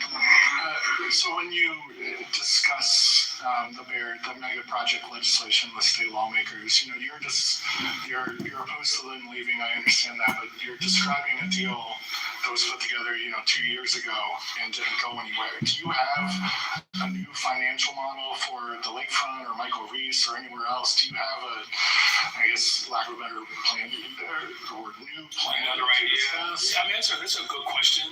We have a couple of ideas that we'll present. I mean, I think that would be inappropriate just because we haven't had those conversations with our legislators. And trust me, by the time that conversation ends, I'm sure somebody somewhere will slip you a note. Not me. I don't know who you get your information from, but they're pretty good at getting it to you. But the point being, though, is that it's unfortunate that we never even got a conversation around it. I was talking to one legislator who talked about the $900 million that I believe that they're discussing for infrastructure for the suburbs. And, I said the starting point for the infrastructure for the lakefront was about $1.5 billion. It doesn't mean that that's where it would have landed, but I think to your colleague's point, you got to start with a number and then you work through it. And so there are lots of conversations that are also associated with this particular project that really requires us to think hard about how, again, the top tourist destination in the entire state of Illinois is fully supported. That museum campus is one that's driving our economy.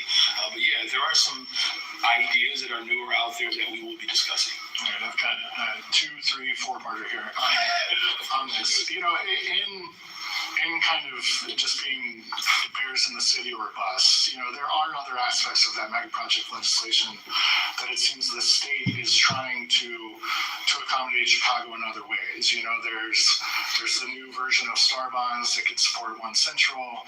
There's this new railroad specific incentive that could support One Central, or the HPA project at the Amtrak site, or Michael Reese, in sort of only being focused on keeping the bears in the city. Are you able to provide input on those other things that are being discussed so it specifically impacts Chicago? Of course. And then, sorry, that's the second part. Didn't mean to cut you off. Sorry. On Soldier Field, Alderman Superintendent Ramirez Rosa was down in Springfield last week. He has been pushing a plan to renovate Soldier Field and to improve the broader museum campus. But what I hear from state lawmakers is that's a little confusing because his plan kind of is hinged on the idea that the Bears might leave and trying to re-envision Soldier Field after that. Do you support his efforts in going to Springfield and continuing to push for infrastructure support? Well, as far as infrastructure, we're all on the same page there. The campus needs a makeover. Like, we know that the ingress egress is absolutely horrific, and I don't mean to trigger Bears fans or concert goers. It is just brutal getting in and out of that space, as well as it disrupts the type of flow that could naturally carry over to the rest of the campus. I was talking to the great organizers for Lollapalooza, as well as our presidents of the museum. 400,000 people show up along that lakefront over the course of a few days. Just the natural spillover of 15 to 20,000 conservatively of concert goers that would just, move about the entire campus and create more activity over there. We're losing out of that type of, economic prowess there. So the infrastructure is something that we have constantly have fought for, and we will continue to do that. As far as what this deal could do for large-scale projects and how it could benefit Chicago, absolutely we're in, conversations there. But here's the thing about Chicago. We can pat our heads and rub our stomach at the same time. I don't think it has to be an either-or scenario. At a time in which we had the most visitors in our city over the summer ever, the fact that we are at a 60-year low in terms of violent crime, the fact that, again, that we're building large-scale projects, 6, 7 cranes in the air, 19 on the way. We're building affordable homes downtown and reconverting of old office spaces. Our airport is now the busiest airport in the world. This would be the time for Chicago to accelerate, to be able to generate and move our economy forward. We are the global capital of the world. Certainly, we move the Midwest in ways that no other city in the Midwest does. And so the fact that we have all of these assets, why would we at this time disrupt that economic flow when we have the ability to grow our economy, not just with a sports team, but with an entire activated campus that would be available 365 a year? That is the real conversation that I believe. And again, there's 3 things that are happening here. There's a proposal that right now is economically unsound, and there's broad agreement around that. And then there's the fact that the Bears have interest. What I'm simply saying is there's a way in which we can do both for the city of Chicago, where we can create an economically viable plan that is responsible for taxpayers. Right now, we don't have that situation.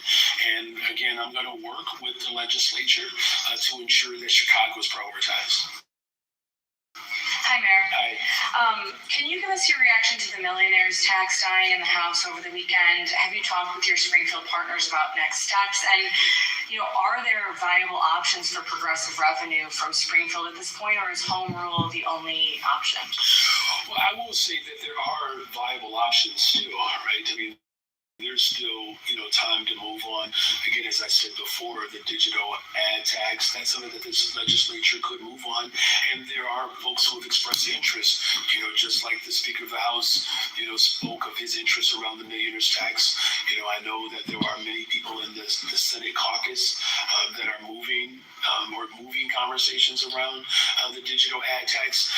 In terms of home rule, for me, it's if the General Assembly is having a tough time building the support to do it at the state level, what I've always said is that I'm that person that's willing to go first. And clearly there's some good example around the smart tax by Chicago going first around the smart tax. It has opened up room in a lane for others to move through. So that's why we are pushing for home rule as well. It's one of those components where we have to try to do anything and everything to create revenue streams that do not rely upon working class people. And And then on the Swedish hospital shooting, it's our understanding, and the Tribune reported, that the 2 police officers who initially arrested Alfonso Tali are under internal investigation. Why is that? Are there concerns that the search was inadequate and allowed him to get the gun into the hospital? I know there's an ongoing investigation there. I can't, speak to something that's ongoing. Of course, I think what's also very glaring here is the fact that, another officer lost their life in the line of duty, and one is just fighting to recover. We're going to pray for the Bartholomew family, his wife, his children, his mother, and his loved ones, the entire police department. Of course, we're going to continue to pray for Officer Crespo that he can get back to life, and hopefully and prayerfully that some level of normalcy. But as far as any investigation, obviously, because it's ongoing, I can't speak to it.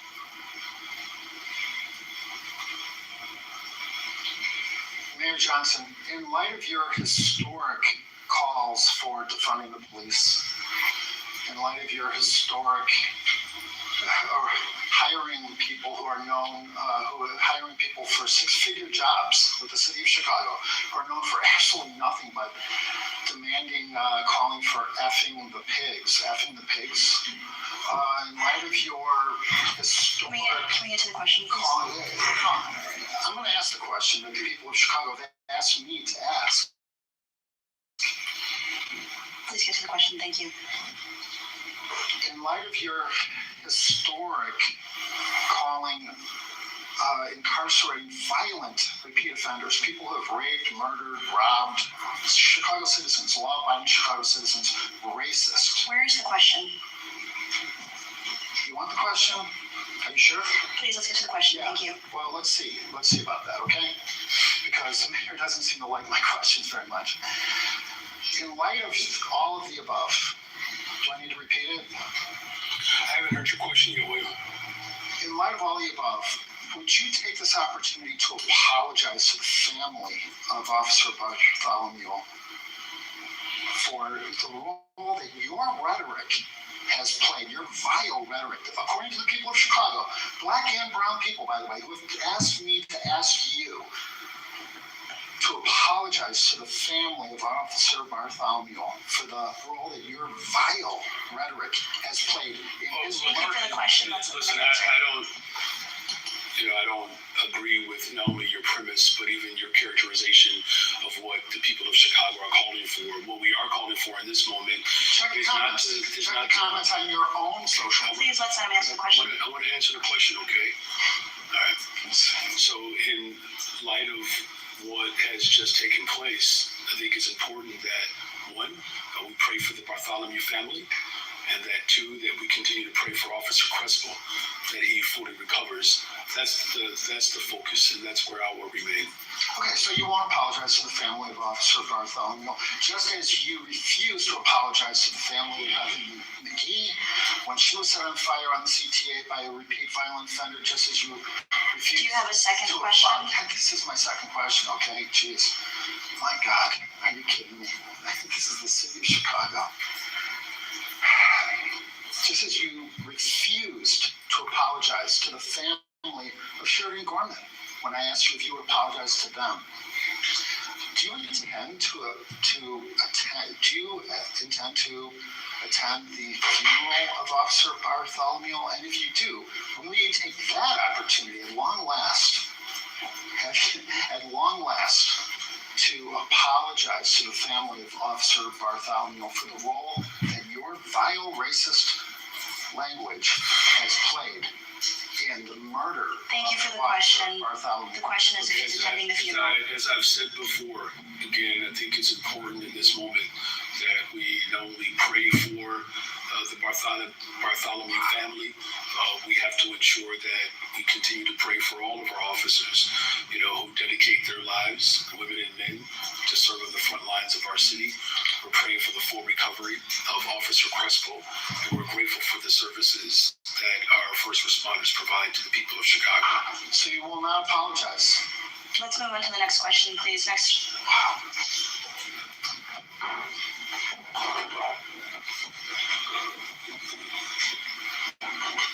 Hi, Mayor. Hi. During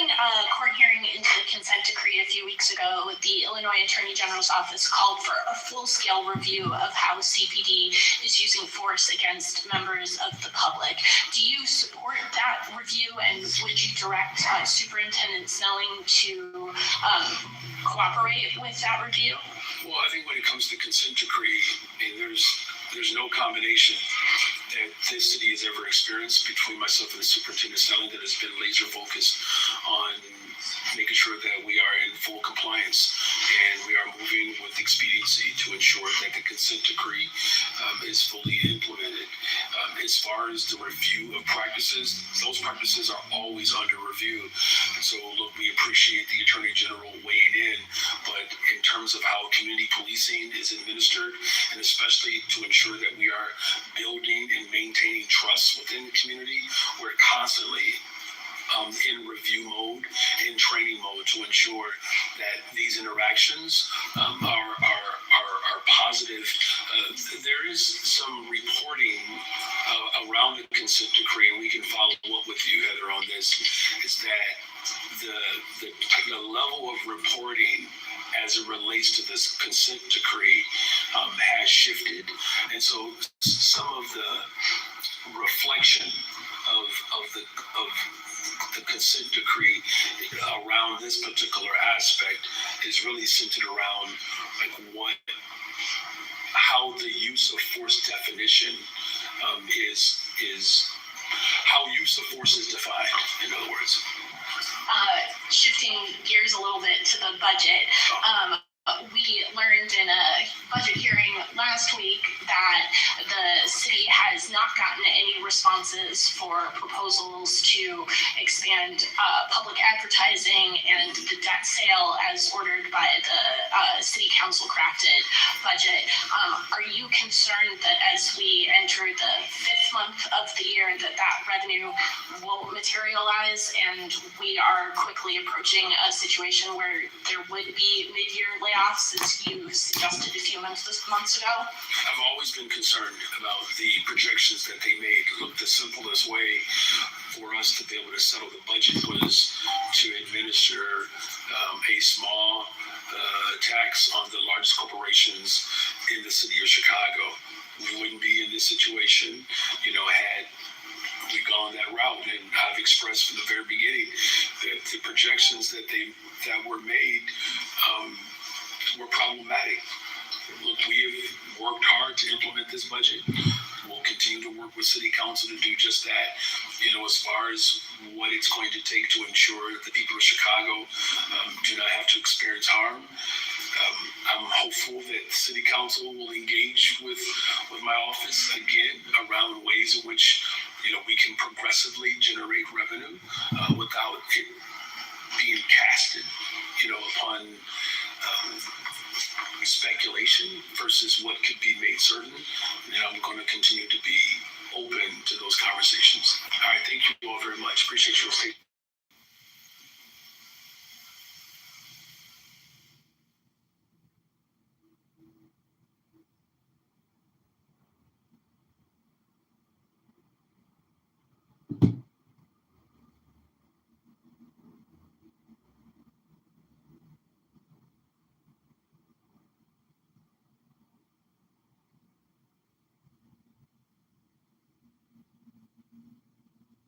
Doctor, you just expect them to fix.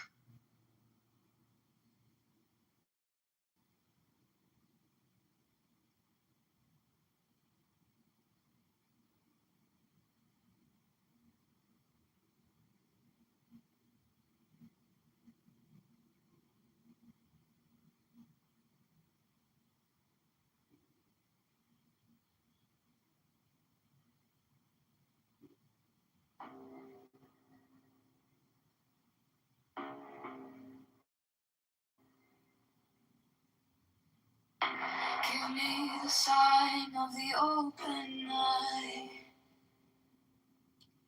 a riddle of shadows where whispers lie, the thorny fight, the maddening cry. Open, open, I am awake.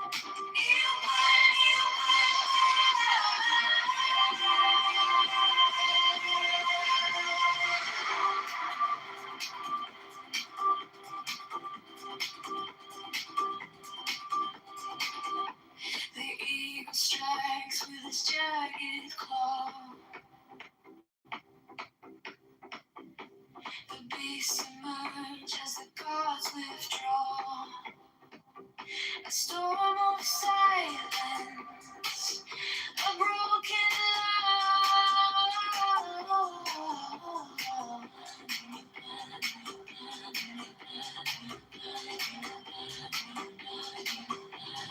I am born to death, reborn on the heart.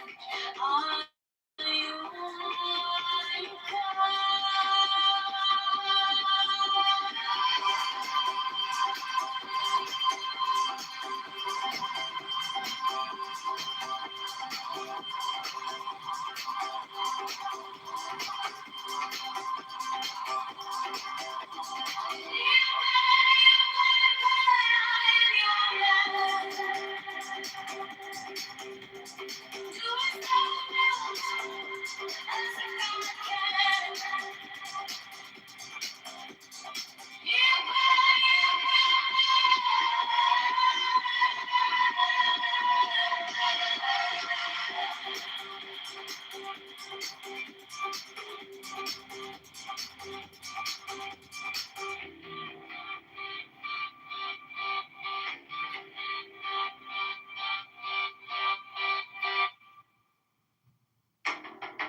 on the neon skies where the starlight comes?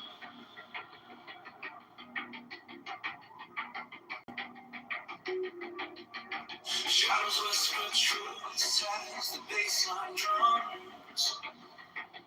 The will is fire, unchained, untamed.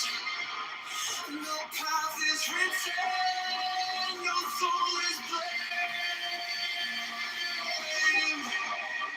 Thou hast no right but to do thy will. Feel the surge, let the silence fill your will.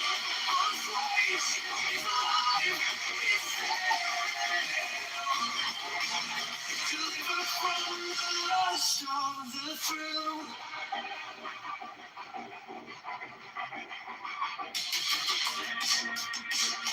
Shattered glass where the circuits glow.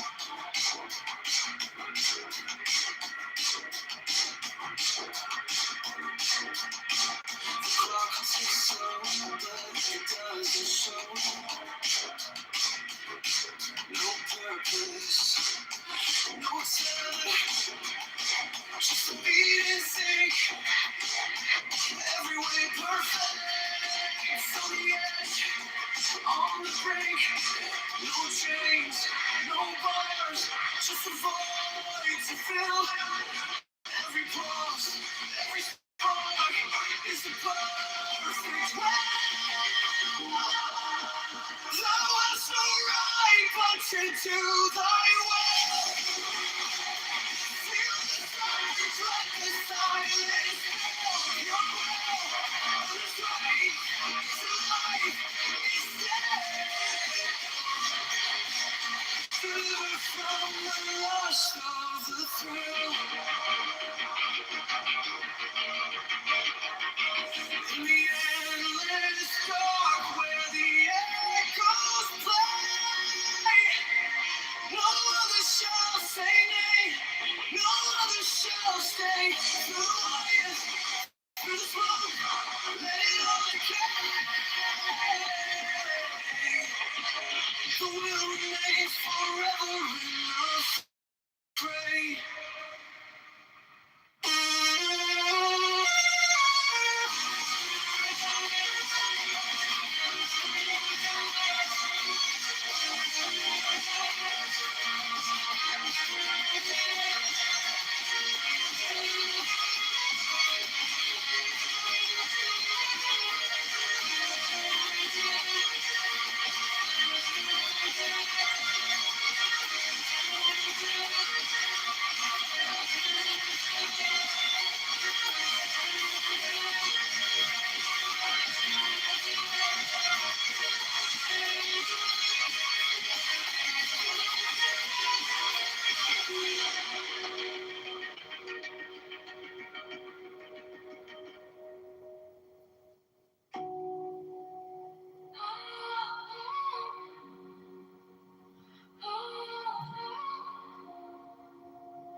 is calm. The air is still. It wraps me tight.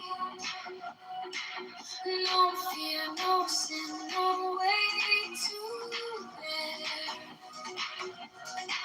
The sweetness whispers everywhere.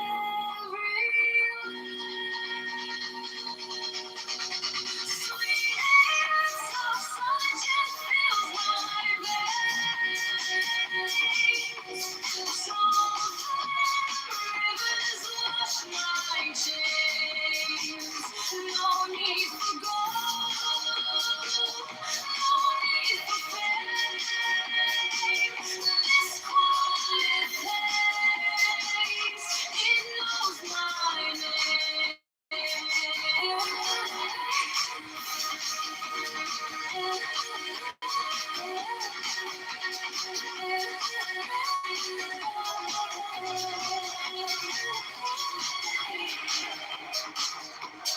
Gift of help, it lights my way.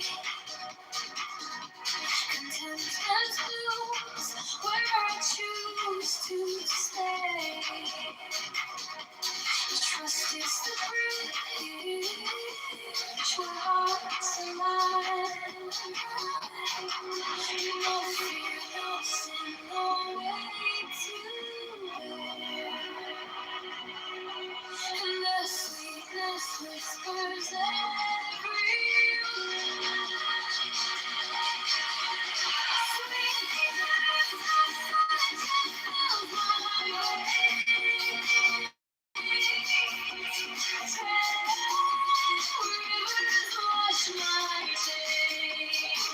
No need for gold, no need for fame. This quiet place, it knows my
No fire burn like passion wild.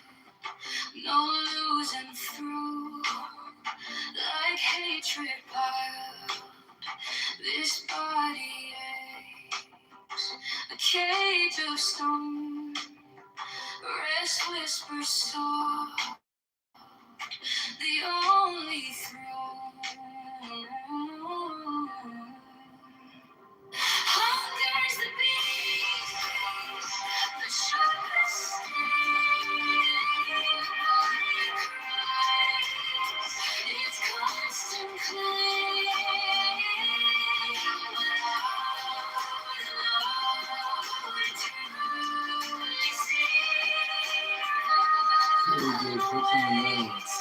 it sets us free. Pain walks close, a shadowed friend. Each step we take, it will attend. But joy lies quiet, just out of view.